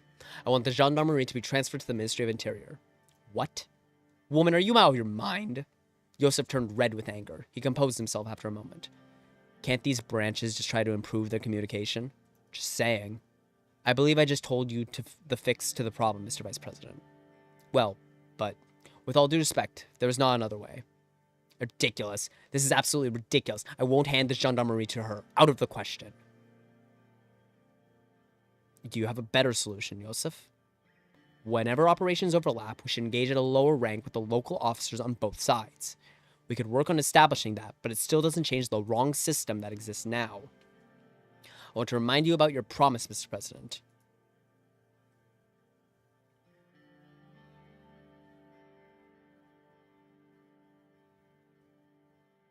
That was before this screw-up. It's not how promises work, Mr. President. What promise? Now I see what's going on here. Enlighten us. What's going on here, Yosef? Lilius set us up to create this incident. Lilius bit her lips. That's going a bit too far. What proof do you have? There is no way that the police have arrived at the right time of a month-long search on the exact day and minute of the gendarmerie raid. This is conspiracy theory territory. It is very much a conspiracy theory. This kind of accusation is unheard of. It's nonsense. If I were you, I wouldn't believe a word Mr. Lancia says, Mr. President. That's a suspicious way to respond to that. That's a very odd way to respond to that. It's very much a conspiracy theory. This kind of accusation is unheard of. It's nonsense. Why not just say, no, that's untrue? Really fucking weird. I think I'll still have to hand it over to her. One, to back up my promise. And two, because I do think that, like, yeah, it's the Ministry of Interior. They should be dealing with that. Quite simply. The military focuses on external threats. The Ministry of Interior focuses on internal threats. They should be doing the investigations. I don't know. That just seems like the correct way to do it. If you didn't believe my word, believe this. If you decide to transfer the gendarmerie to weaken our military further, I will not be responsible for what happens. Your threats will get you nowhere. What is your decision? Fuck me. Okay, for all the reasons I mentioned before, one, the promise, two, I believe the internal investigation should be handled by the Ministry of Interior. That just makes sense. I don't want to weaken the army anymore, but frankly, we don't. This just makes more sense. I'm sorry, Yosef. I hope this doesn't bite me in the ass. I think the gendarmerie belongs to the Ministry of Interior, but Lilius gets nothing ever from me. Yeah. Yes, I agree with that. If this were anybody else asking me this request, like if this was Nia, for example, I'd be like, yeah, thumbs up, no problem. But Lilius, I do believe she set this up, for the record. I think she absolutely set up this incident. There's no fucking way. She's way too conniving and shrewd to have just let this opportunity slip by. So, but yeah, I think it belongs with the Interior, and I hope... Well, I hope the military doesn't do anything rash if the economy doesn't stabilize, though I guess we'll have to see. The gendarmerie will be transferred to the Ministry of Interior. Yosef stood up and leaned forward. His eyes darkened, and he spoke softly. Mr. Rain, I am openly warning you. Don't do this. Listen to what I am telling you. It is for your own good.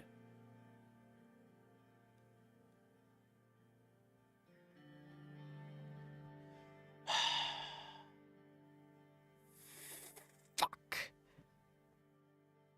Enough. I will not be threatened. I've already given my decision. I did all I could, Mr. President. Thank you for being a man of your word. It was the right call to establish a modern internal security structure.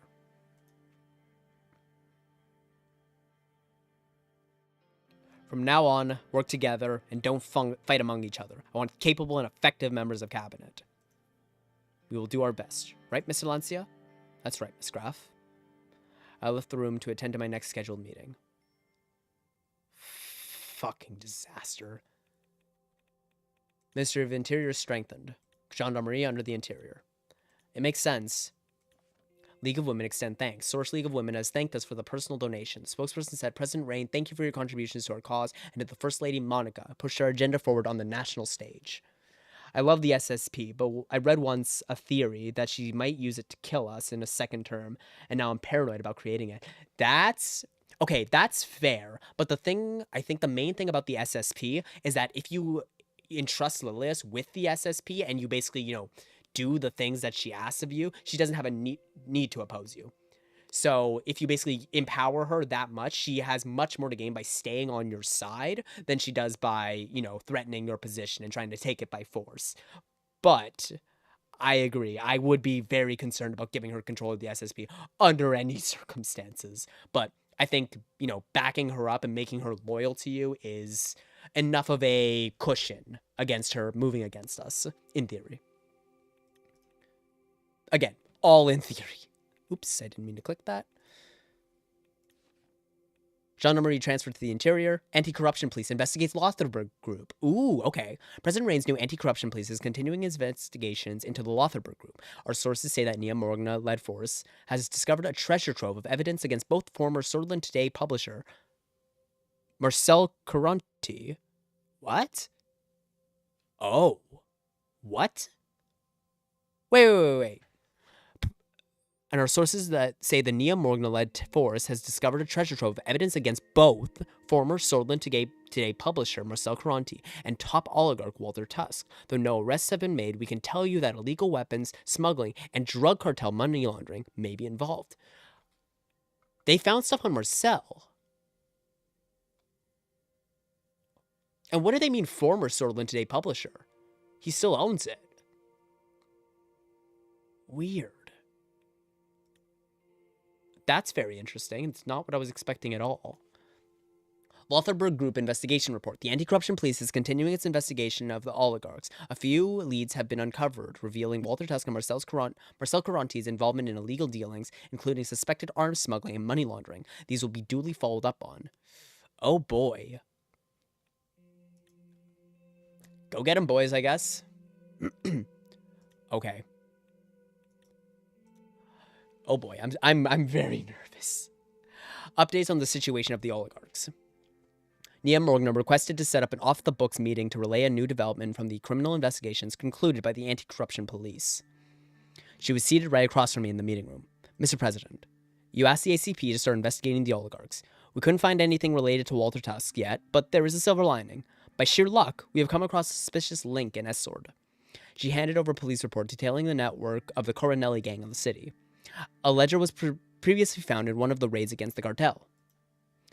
It has contents linking their operations to a subsidiary of the Heart of Sordland conglomerate.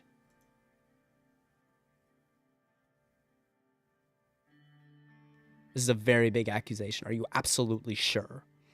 The ledger contains several transactions. There is a case to pursue. At any rate, with this new evidence, our case against Mr. Caronti goes far past the ACP's purview. In fact, we should open a full-blown joint investigation with the Ministry of Interior. Obviously, we hope that there is nothing beneath the surface, but if in any way HOS is linked to organized crime...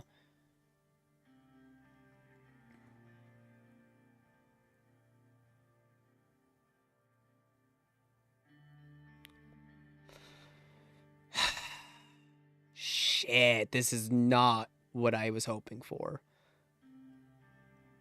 I didn't expect HOS to be involved in this shit.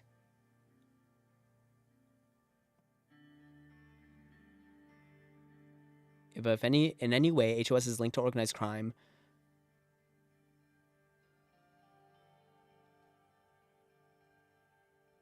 to figure out the truth, a more in-depth investigation needs to be launched. Agreed.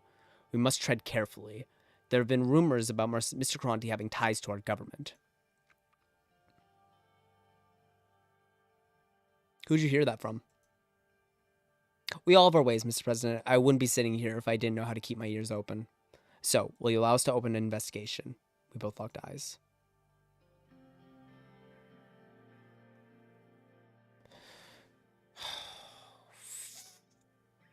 Fuck.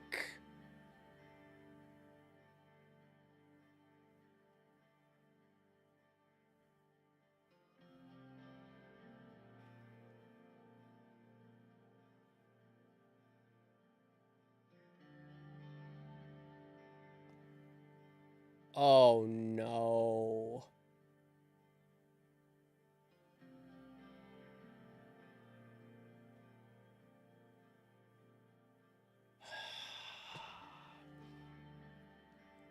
This is hard. This is a hard decision.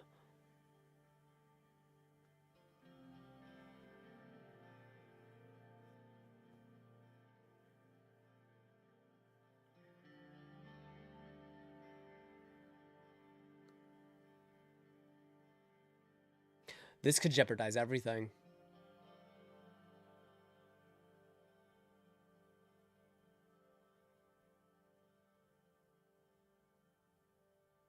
This puts everything at risk because our deal with if we move against Marcel here, he's gonna really fuck up that deal with us. But this was interesting. It didn't. It says former Sordland Today publisher. Doesn't he still owns the company though, right?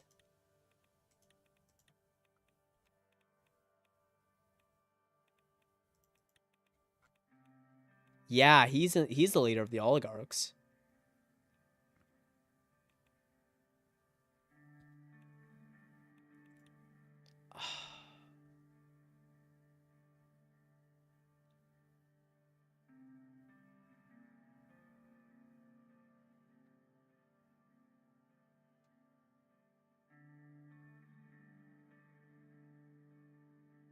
I'm basically putting a gun to my head and pulling the trigger here.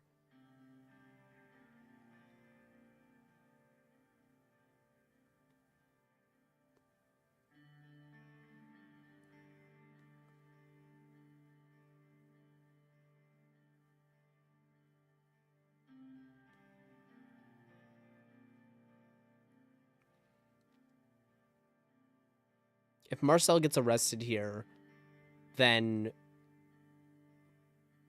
he's basically going to leak the information pretty much immediately about our deal. And that just screws me immediately.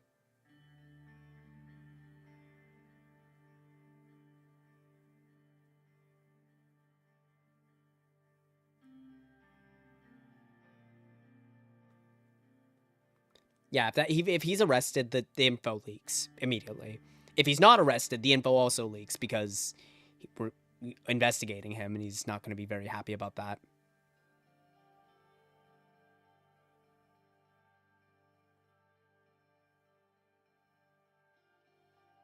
It's between 3 and 1. Either I begin an official investigation and frankly just go down with him, just accept my fate that I'm going to go down with him, or I tell them to keep the focus on Tusk.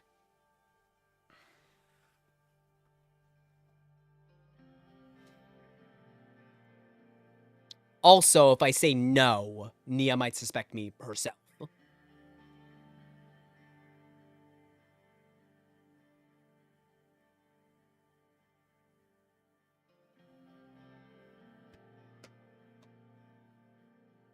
Focus Tusk. Crime can be solved without him being arrested.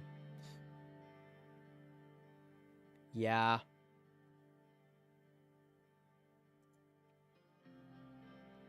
Yeah, no, it's a good point. And I've been targeting Tusk this entire time already. But if Marcel is actually involved, then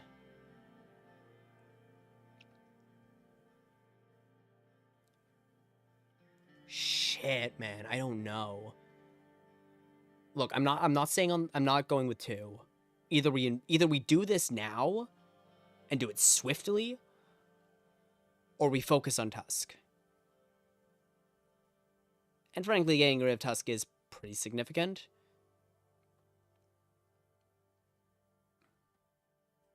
I don't know.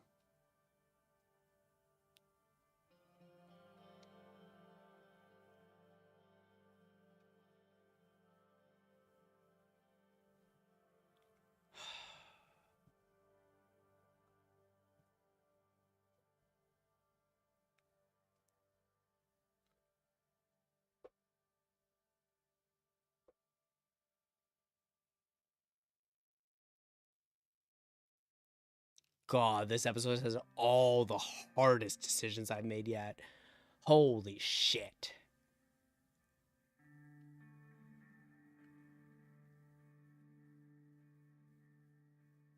I'll say this much, though. There isn't a paper trail between me and Karanti. I might be able to just deny it. Maybe. Because our deal was whispers and a handshake.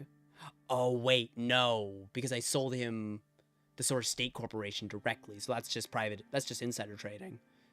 Son of a bitch.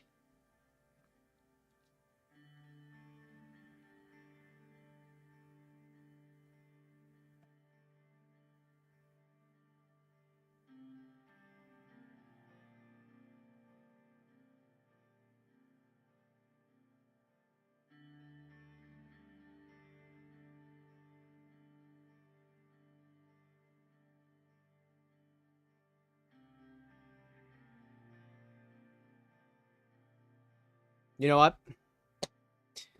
Fuck it. If he goes down, I go down with him. Begin an official investigation to find out if HOS is working with organized crime elements in Sordland. Fuck it. Fuck it.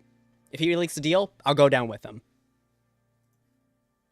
I will contact Lilith and get to the bottom of it. Expect a report soon. Looking forward to the results. Do your best. We will. Well, that is all I had for today. Thank you for your time, Mr. President. I got up from a seat and left the meeting room. Oh.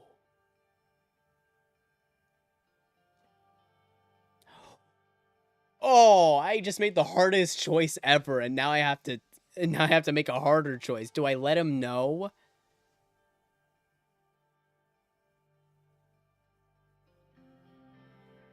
Shit.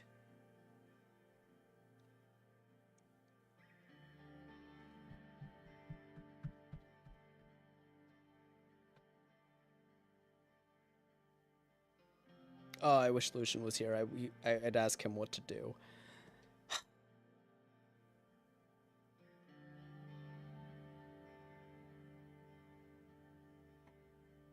No. I made my decision. I'm sticking to it. If he goes down, if he's guilty and he goes down, I go down with him. Maybe there'll be nothing. Maybe it'll be some elements in HOS. Marcel can wipe his hands clean of it. No problems. Let's hope. Do nothing. I decided not to call Marcel. If Marcel's cartel ties were real, this was huge news. My deal with him aside, HOS was the largest corporation in all of Sordland. I had to be careful, more so than ever. Man, I love this game. I love this game so much. I have never had a game ask me difficult question after difficult question after difficult question. Oh my god. This is stressful as all hell. God, I cannot praise Torpor games enough. Holy shit. This is a bind that no other game would ever even dream of being able to put you in, let alone pulling it off this well. Holy shit. Briefing on the current healthcare situation. I had a meeting scheduled with Pascal to receive the annual healthcare report. He arrived in my office with stacks of paper underneath both arms. Mr. President? He put the mountain of papers on my desk and made a loud thud sound. I know, this seems like a lot. Reviewing it shouldn't take more than a day. He measured the pile again. Maybe 2. Very well. Thanks for bringing these in. No problem at all. They contain very important information about the status of our healthcare, salaries, expenditures, hospital reports, whatever you'd like. We can go through this together. Okay, let's begin. He continued. But I don't want to bore you, so I will summarize quickly. Thank you. He breathed a sigh of relief as he put on his reading glasses to look at the documents he was holding. So, we have concluded our report for the year. Thanks to the allocated funds, we have improved the healthcare in the country overall. I have used the resources to begin a comprehensive health reform. We have more patients treated, less waiting times, and higher treatment quality than the years before. That is great to hear. Thank you for your hard work, Pascal. This wouldn't be possible without your wise decision, Mr. President, so thank you. We are certainly on the right path to challenge even Lesbia or Vagsland in the matter, but we are not there yet. However, give it a few more years, we might even surpass them. No, Pascal, we will surpass them. Yes, we will. Moving on. Pascal skimmed the rest of the document before putting it down. The investments we poured into our rural health facilities have paid off greatly. The quality of care increased due to the upgraded equipment, and we were able to hire more healthcare staff.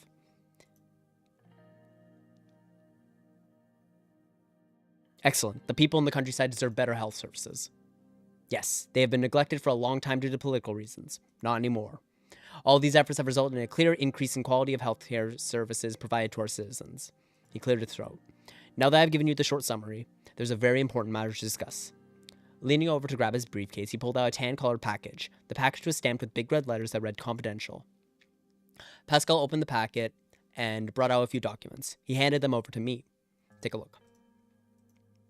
I took the documents from his hand.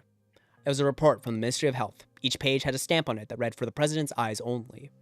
The report was titled "Polio Outbreak in Berja." How bad is it? For now, it seems to be under control. We have put a few villages under quarantine. The total number infected is currently 1,467. The death toll is at 23 so far. If we have more outbreaks, the results will be terrible. Thankfully, we've received additional funding to our healthcare. This should curb the infection ratio, although I am afraid that even that might not be enough. This is a very serious matter, Mr. President. The lives of Sordland citizens are at stake. I'll do whatever it takes to eliminate this threat. With that attitude, I have no doubt that we will succeed. We have done our research. There is a cure. A vaccine has recently been invented in United Contana, and the formula has been made available for free across the entire world. No matter what people think about United Contana, if the same thing had happened in Arcadia, we'd be paying a steep price for it. Thanks to the very good decision made by you to increase funding for our healthcare, we have the capability to produce this vaccine locally. But I'm afraid simply having the vaccines won't help. We need to make sure they are administered. We need to implement a nationwide mandatory polio vaccination policy. With your order, I can immediately get to work to ensure we are doing whatever it takes. This might seem excessive, however. It is absolutely necessary. Whatever it takes to protect Sordland, do it. Excellent. Now, if you will excuse me, I must get to work immediately. He got up from his seat. Thank you for your time, Mr. President. He left my office, leaving me alone with a lot of paperwork to go through. Okay, epidemic prevented? Yes! Oh, thank goodness. Mandatory vaccination, epidemic prevention measures. All right, let's see what we got. Volcanic power, Yark trails, harness advanced energy solutions. Interesting. Haven't seen this before. ATO supports the Berja Autonomous Zone in Sordland. Good.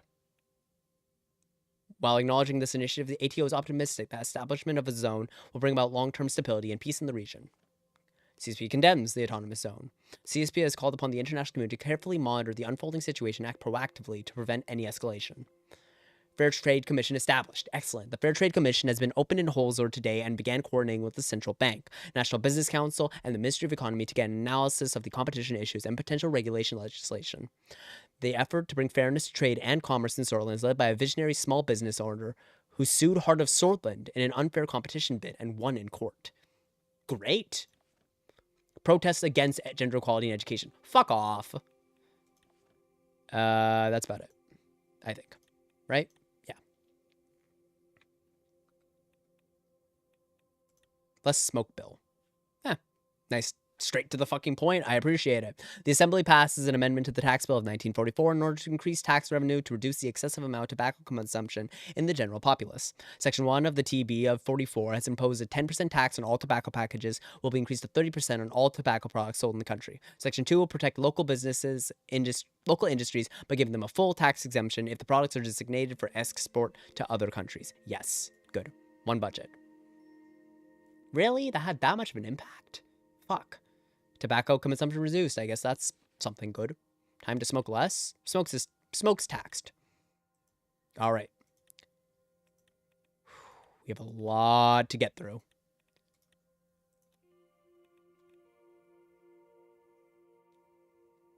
Healthcare spending. The Ministry of Health can start new programs. Okay. There's significant budget left in the Ministry of Health that we can spend on several different programs in order to improve healthcare in Sordland further. Funds could be used to create a medical scholarship, build a state-of-the-art medical school, give free eye tests, or dental care.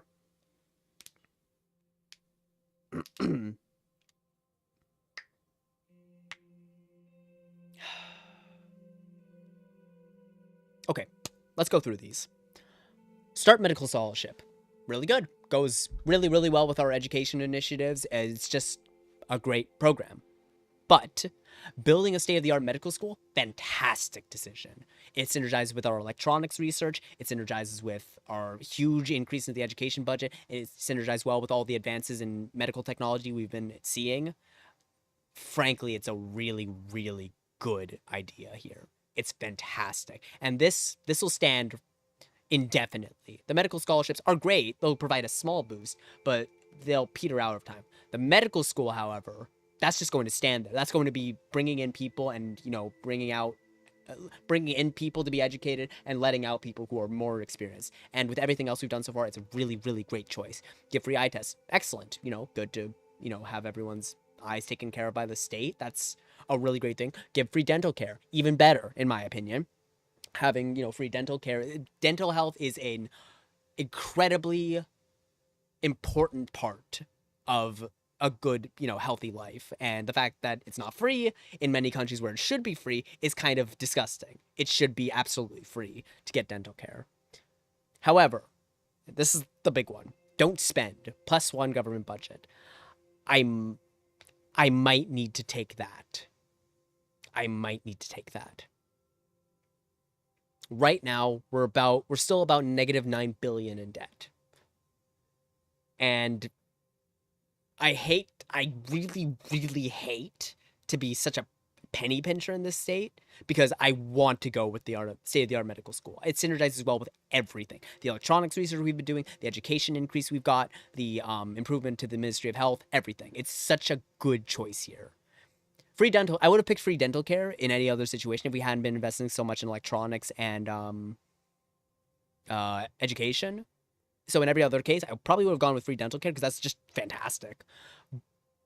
But again, we need to get out of debt. But building a state-of-the-art medical school is really valuable. So for me, it's between this and getting the money back. I don't have a good answer.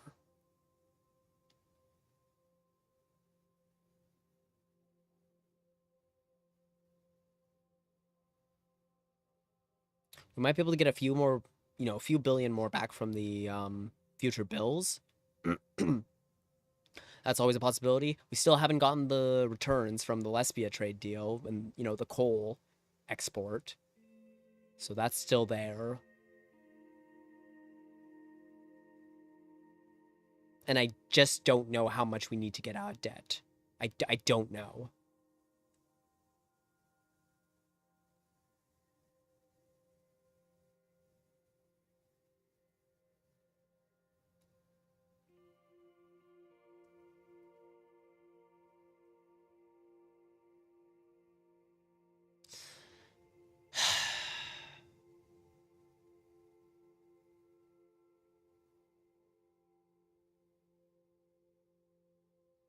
Is healthcare public? Yes, so I haven't privatized healthcare at all. So currently it's in the state's hands, so we provide everything.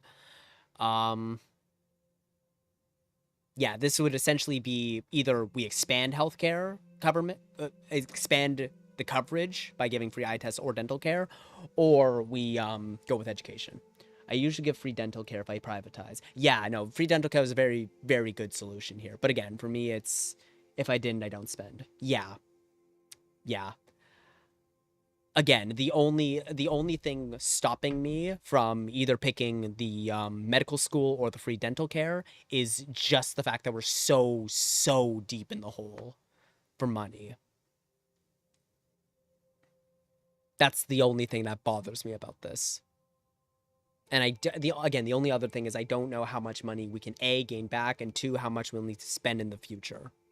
Because it could be a lot.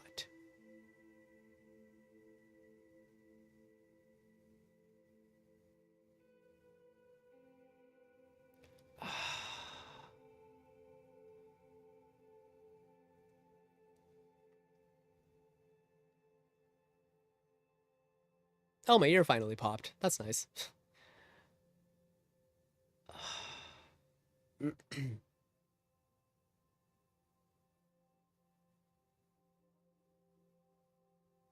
I also don't get an exact answer anywhere from anyone. That matters after round 4 to 5. Interesting. Yeah, I the only reason I think it does matter is because I got a report at a certain point. Here, actually, let me see if I can find it. Turn 8.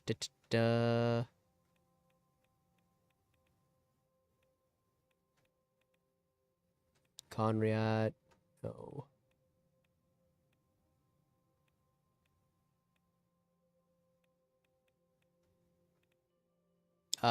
Okay, never mind. I can't find it. But it was by the central bank telling me that currently. Oh, wait, here it is. National Business Council warns of excessive spending. Yeah, here we go. Experts found the alarm about a potential credit rating downgrade if the situation if a better balance won't be achieved. Yeah, so that's why I'm very, very concerned.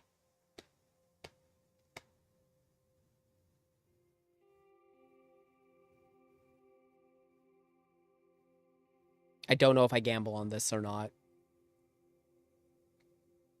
I mean, maybe we can actually break our neutrality promise and go on join the ATO. That'd probably get us out of these dire financial straits. Yeah, it's really sucks. It really, really sucks.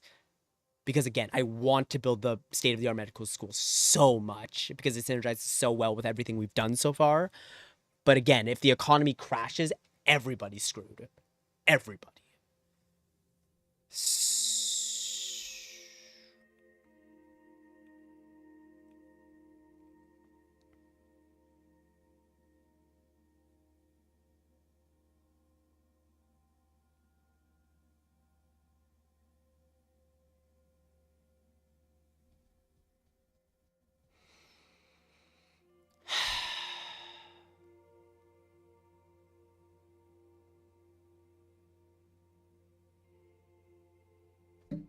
Ah.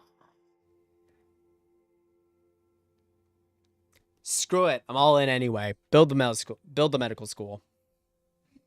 Oh, you think I don't? You think I shouldn't spend? I mean, you're right. I think that is the smarter option here. Really, I do. But man, I've been building up all the way for this. People are gonna ruin their teeth because they smoke a lot. Actually, that's a good point. The less smoke bill will help with that. But yeah, no, I'm not going for dental care in this particular case. Not because it's a bad option. It's a fantastic option. But I'm going with it because of the state-of-the-art medical school synergizes so well. So I don't know. I think.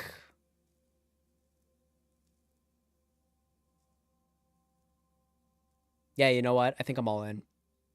I think this synergizes way too well for me to just pass it up. Yeah. Yeah. All in. Build a medical school. I hope this is good. I really, really hope this is good. Health reform. Doesn't scholarship synergizes? Yes, I think that would synergize really, really well with education, but it would kind of end there. So the scholarship will synergize really, really well with the education increase we've done, which is fantastic. But I think the medical school also synergizes really well with both the education increase we've done and the electronics research we've been hoping to do this entire time.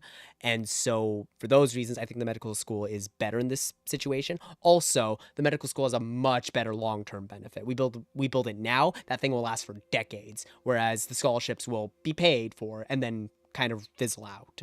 So this is a longer-term investment, I think, than the scholarships. State-of-the-art medical school. Under a new initiative, a new medical school has been established with advanced equipment and highly skilled professors. Medical schools also create job opportunities, contributing to the growth of healthcare. Yeah.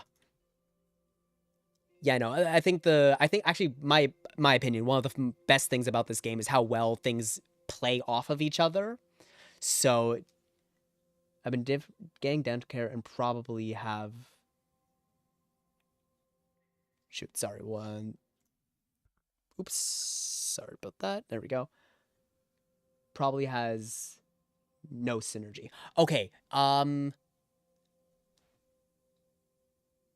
as far as I'm aware, yeah, dental care doesn't have much synergy, but again, sorry, my stream's getting, yeah. But the thing about dental care is that one, it's really, really popular and improves the health of the country significantly. So honestly, don't feel bad about it. It's a really strong move. But yeah, if you increase the education budget and, potentially also the electronics budget, that is just a theory. I don't actually know if that's true, but I think it is. At least I hope it is. I think it makes rational sense. But yeah, no, I would go with the dental care one every other time.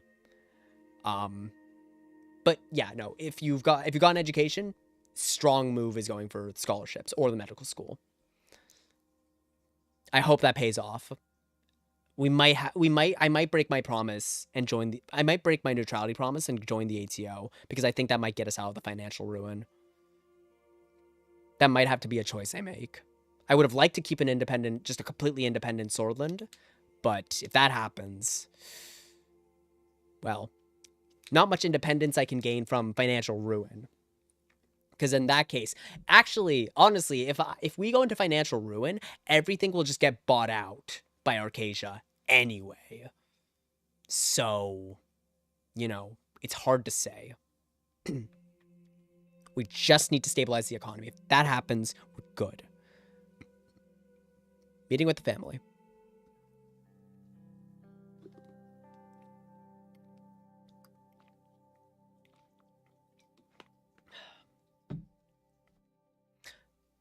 As I stepped through the front door of our stately residence, a sense of tranquility washed over me. The house went quiet. Almost too quiet. Without Frank blasting his music from upstairs. Sorry, I'm gonna drink a little bit more. My voice is... This is our longest stream yet, I think. Well, besides the inscription stream. Longest Suzerain stream yet. I entered the grand study and let the warm glow of the room envelop me. Monica was sitting by the fireplace with a very old-looking book in her hands.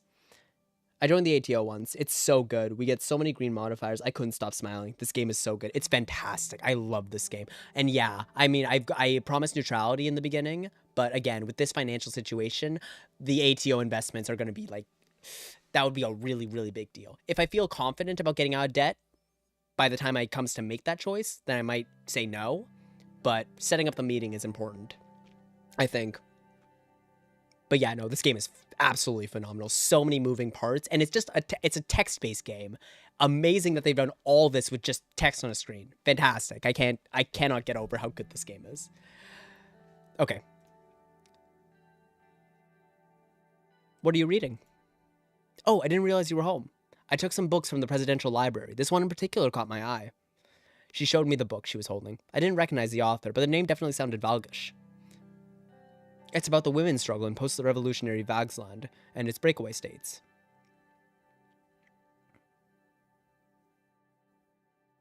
Actually sounds like a great read. It is, especially the part about Gomland and the Empire's former Rican colonies. I had no idea the women there managed to organize so well and so early. It's very inspiring, actually. But anyway, is everything really going well at work? Evelyn said Peter's finally stopped drinking, or most likely stopped drinking so very much. Apparently he's coming home more often and spends most nights in his study working on documents.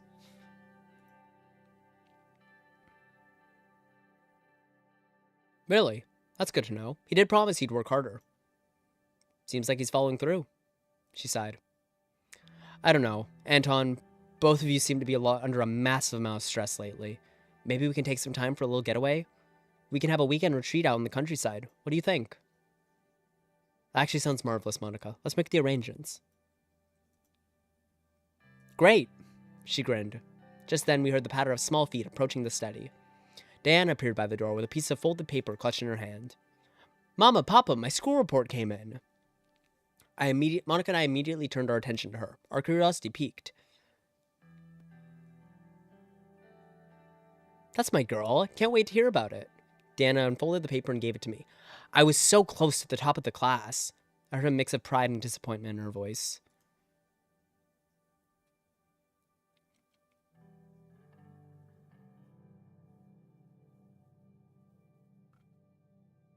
That's incredible, Diana. You worked hard. It shows. Diana smiled. You did great, darling. We're so proud of you. She knelt down and gathered Diana into her arms. I know, but I still feel kinda bad. I'm sure I would have been at the top if the boys at school weren't so annoying. Ever since they started letting the girls take science classes, they've been distracting us during exams. And the teachers don't even care. And then there's that stupid blonde boy, Marcus. He never even studies, but the teachers always give him higher grades than everyone else. Don't call him stupid, baby. Who is this Marcus? I told you about him, Mommy. Marcus Clavin. The one who can't even do basic math, remember?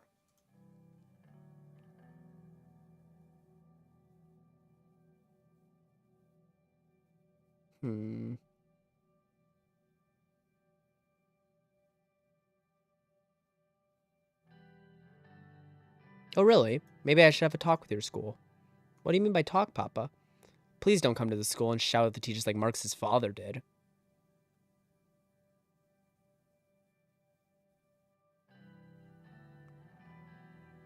Are you serious, sweetie? Why wouldn't I be? Fair response, actually. That's a very fair response.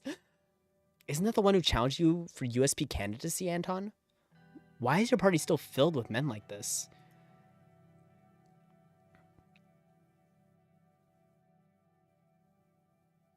Yes, that's him, alright. Great. Anyway, are you hungry? I didn't cook today, but the chef prepared a wonderful Regent meal for us. Yes. Great, I'm starving. Me too, let's eat. She grabbed Diana's hand and we walked to the kitchen together. Alright, what's next? WPB Bear. The Remembrance Rally of Ashraf Anniversary is about to begin in Erzurum. The bullish movement is holding their largest rally yet to display their demands and strength. Due to the activity of the BFF in the area, the security detail advises us to take caution. The administration can go to Erzurum to support the event with or without an armored convoy or not attend it at all. We're attending, and we're not going with the armored convoy because, frankly, that doesn't... Frankly, if we were to go into attend with an armored convoy, we shouldn't attend at all, frankly, because, like, really, it doesn't... It looks like we don't trust them and that we're afraid of them, and that's just not a good look for anyone. So I'm very confident in saying attend to support. We're okay. Solidarity for Vatani Ashraf's anniversary. Ijam Swear. On our way to Erzurum, we stopped in Dire to meet with the new governor of Bursa, Ishval Ersin, to discuss the implementation of the autonomous zone. He welcomed us with great sympathy and care, and wished us the best for the event. After a few hours' drive, we finally arrived in the ancient walled city of Erzurum. The city had been of particular importance to the Bullish people ever since the Ijam incident, and the death of Vatani Ashraf over 2 decades ago. Today, we were here to commemorate the anniversary of those events. The ceremonies were to be held in the aptly named Ijam Square, several blocks away from Lake Sol and the sunken ruins of the village of Ijam. We entered the historic center and the presidential Qadiyya. I gazed out its windows at the city's rundown buildings. Our convoy could barely fit through the narrow streets, disrupting local traffic and creating noisy chaos in the usually tranquil city. Pedestrians stared at us with concern as we and our security forces drove towards the square. I must say, this was a good decision, sir. After giving the Bullish autonomy, this will send a strong message that you are on their side. That was my intention along. As expected. We were almost there. I can hear the crowd. I heard the chants and shouting from the outside. Lucian leaned closer to the window, listening to their voices. They seem to be chanting your name, sir. I believe they are happy with their new autonomy. A large crowd had assembled in the square. There were probably at least 10,000 people. Our vehicle came to a stop. My driver exited the vehicle and opened the door for me. We were greeted by Mansoon Lek. He wore a coat over his suit, which was marked with the red and turquoise stripes of the Bullish movement's flag. He moved forward to greet us. Welcome to Erzurum, Mr. President. Take his hand and raise it in a display of unity. I held our clasped hands up so that the crowd could see them. I heard some applause from the crowd. Mr. Lek? Mr. Glad, welcome. Shall we move on to the sanctuary then? Let's go. We made our way to the Erzurum sanctuary, which stood at the end of the square. A much smaller replica of the Ark Sanctuary in Dire, the ancient building had a mystical aura from its blackened walls. We entered the building through the ornamented large metal gates. Excuse me. As we walked, the noise of the crowds faded out. Everyone fell silent for the ceremony. Thousands of candles were burning inside the sanctuary, one for each person that died in Ijam. The red candle in the center was for Vatani Ashraf. Mansoon gestured towards the candles.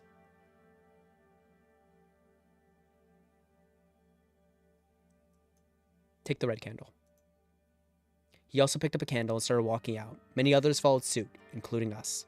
The atmosphere outside had completely changed. Not a single noise came from the crowd. We slowly walked towards Ashraf's grave. On the way, hundreds of people joined us. When we arrived, he pointed at a huge standing torch above the grave. Light the torch together with Mansoon. We lit the torch together.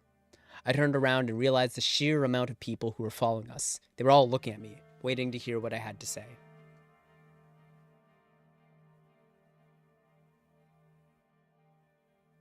My fellow citizens.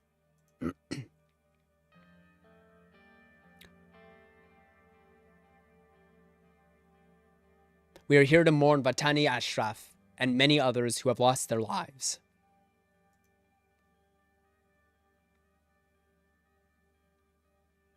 I condemn the events that led to the loss of these lives.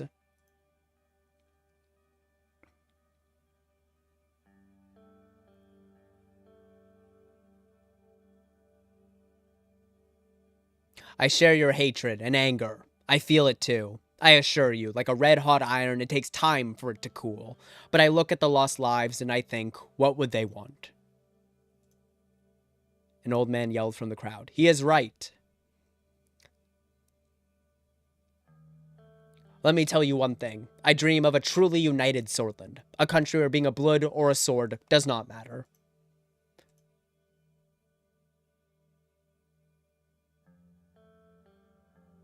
I feel responsible and ashamed of the actions of my predecessors. Most of all, I feel the desperation to remove this black mark from our history.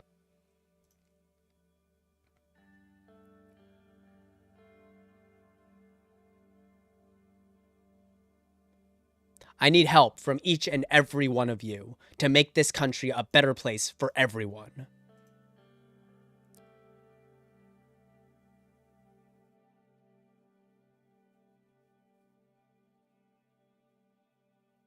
Yalak Blitterat. There was no reaction from the crowd, only silence. Mansoon leaned in closer to me. I must admit, Mr. President, that was a good speech. Thank you. He extended his hand to me for a handshake. Hug him. Instead of going for the handshake, I spread my arms and hugged him. Suddenly, the whole crowd erupted in applause. Thank you for this, Mr. President. I don't think the people of Suzerain will ever forget this. You've become the first and only president brave enough to come to Suzerain and pay respects to the Azam victims. I hope this will be the start of a new era. Thank you. Lucian rushed over to me. Sir, it's time to go. We started making our way back to the convoy. Well done, sir. This will prove very useful in the upcoming elections. Not everything is about votes. It's not? We entered our vehicles and started making our way back home from Suzerain. Ashraf Candle. The solemn candle, lit during the Blurge community's Ashraf anniversary event, softly whispers the stories of unity and diversity. Each flicker echoes with the strength of a people, their history and struggles, painting a picture of resilience and hope. Brotherhood of the People. President Rain surprised the country with his attendance at Ashraf anniversary. He joined the vigil alongside Mansoon Lek, and on the day Sordland remembers Vatani Ashraf. He has delivered a heartfelt speech that resonated among the crowd. We hope that his words won't just stay words. Long live the Brotherhood of the People. All right, let's do this. Briefing on the current political situation. I walked to the right room with a cup of coffee in my hands. My vice president had scheduled a meeting on the current political situation.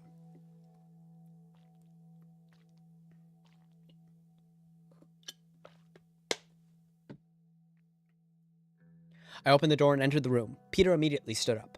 Anton, morning. Good morning. All right, I've got some updates for you on what we're dealing with politically. He pulled out a few documents from a briefcase and laid them on the table. To begin, your changes to the USP manifesto have caused quite the commotion among the reformist wing of the party.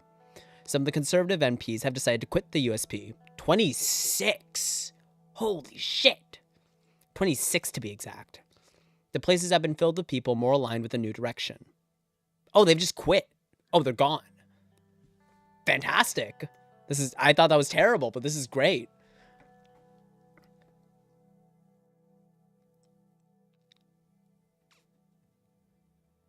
What do you think about it? Well, the new manifesto was never going to make everyone happy. We'll get by. Yeah, he's right. It was never supposed to make people happy. It was supposed to, strengthen the current situation. He closed the folder and put away the documents. Next on the docket. Next, it's time to talk about our election prospects. There was a sharp, soft knock on the door. Lucian insisted on being here for this part. Good. We couldn't have won the last election without him. Yeah, I know, but before he could continue, Lucian walked in. Mr. President, Mr. Vice President. His tone was nothing but cordial and professional, even as he cast a withering stare in Peter's direction. The three of us sat down. Peter handed out a new set of documents. Mr. Vector, I'll let you take the lead on this. I will, Lucian. Thanks. I just received reports from a voter poll I commissioned earlier this year. to put it in plain language. It's okay, but not amazing. We shouldn't take it for granted that we'll win this election.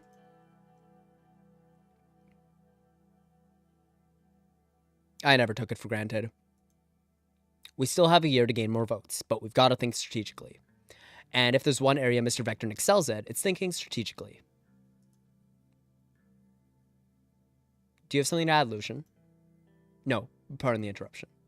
Peter ignored him and shuffled some pages around. Looking at the demographics of the voters polled, our support among conservatives has plummeted. We can no longer count on their vote at all. Okay.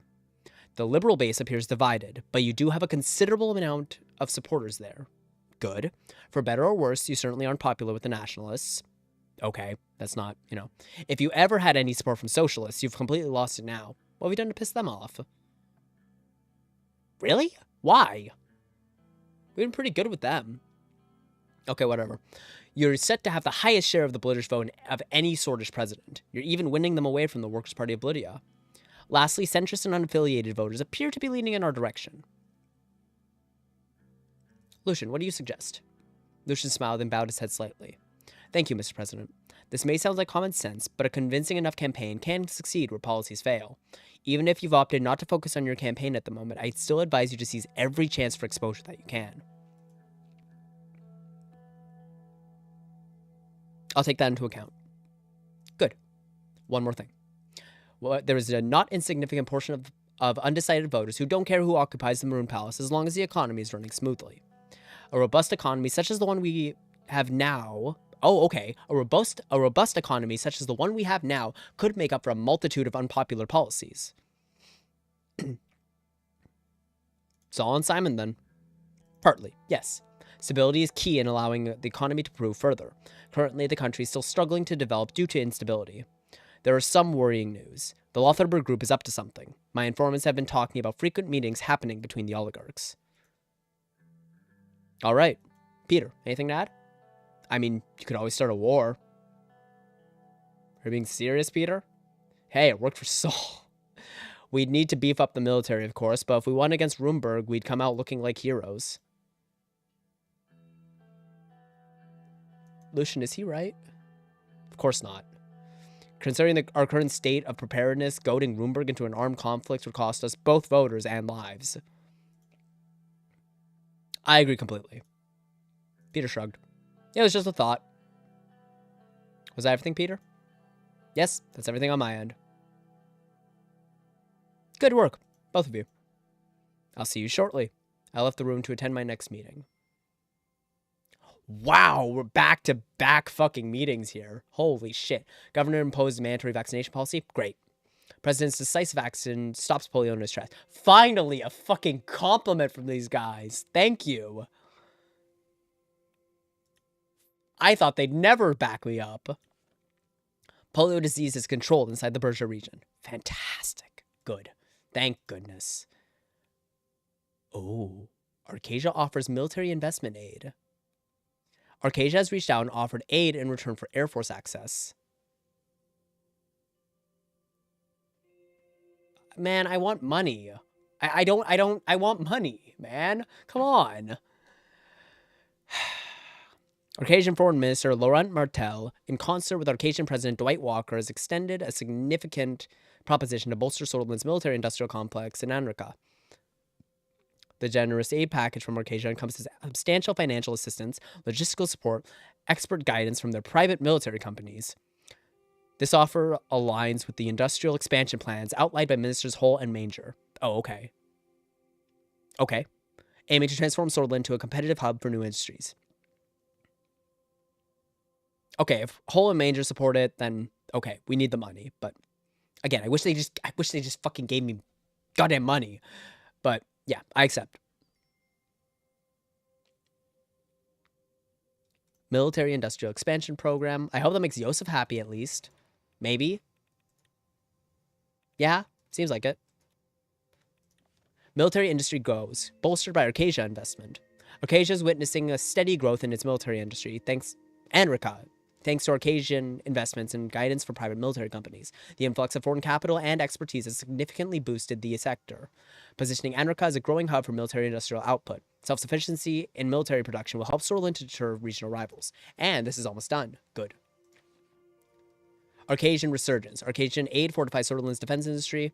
Arcasian Enrican ascendancy. Arcasian aid. Arcasian aid. Okay. Industrial expansion. A large expansion program presents several options to improve industrial capacity. Minister Hull and Manger have prepared a massive industrial expansion program that could support several key industries in the country through state investments. Sordland could become much more competitive and a hub for new industries with this initiative. Okay, so this is the moment. We're expanding the electronics industry. No question, no deliberation. It's just what we're doing. We've built up the railway line, which is a huge investment into electronics. We mechanized the farms of Grooney. We've increased education for high-skilled labor. We're building the industrial zone to support, the production of electronics. We've been mining more aggressively in Lauren to have the energy surplus to commit to that goal. Yeah, everything we've done has been in line with the hope of achieving an increase in electronics research. So expanding the electronics industry is just everything we've been standing for this entire time. So we might have to join Arcasia to fund it, but we can't let this opportunity pass us by. I just can't let this opportunity pass us by. So we expand the electronics industry. Government budget down. Fuck. Electronics Industry Expansion Program. I want to read this one, actually. The Electronics Industry Expansion Program aims to propel the growth of the sector by offering financial support of up to 10,500 Sordland per person to entrepreneurs and aspiring students in the field.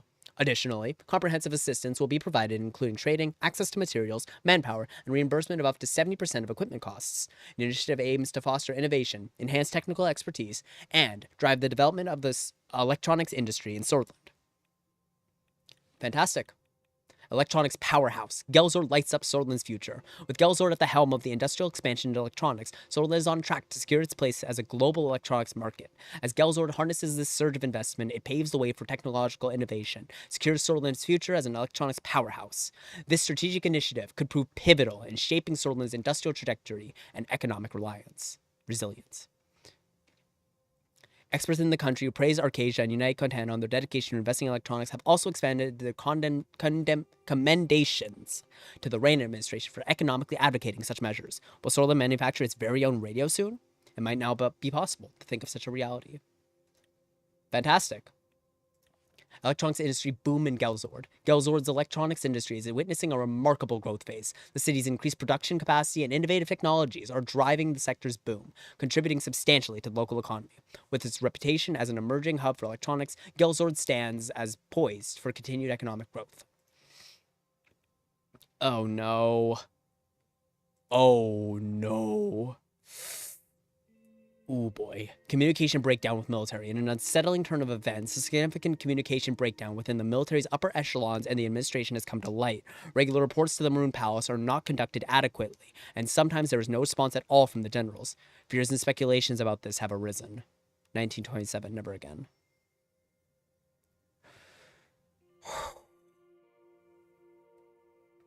Wow. That was an incredibly stressful episode. We had to make a lot of hard choices, but I hope from the bottom of my heart we can finally salvage this and break through to the end. We've got a lot of risk. We might just get arrested by, the anti-corruption police and getting tied up with the HOS. Maybe the economy will crash. Maybe we'll achieve sort of Silicon Valley. Maybe we'll join the Arcasian Treaty Organization. I don't know. There's a lot of curtains left to pull back in the series, but man, I have had a blast. This has been so much fun. I've sincerely enjoyed this series. A lot of hard choices, and honestly, even if we lose, even if everything falls apart, I still think this is a great game and of the most fun I've ever had doing anything, really. This has been an amazing hobby. I appreciate everybody's support. I appreciate everyone's comments. I really appreciate all the community feedback and all the discussions in the Discord, even with the people I disagree with, and I know there are many of them. I appreciate you all very, very much. Thank you. Thank you for everyone's support in this, ambitious little streaming career. Without further ado, thank you all so, so much for watching. I'm Mix Gray, and I'll see you all in the next one.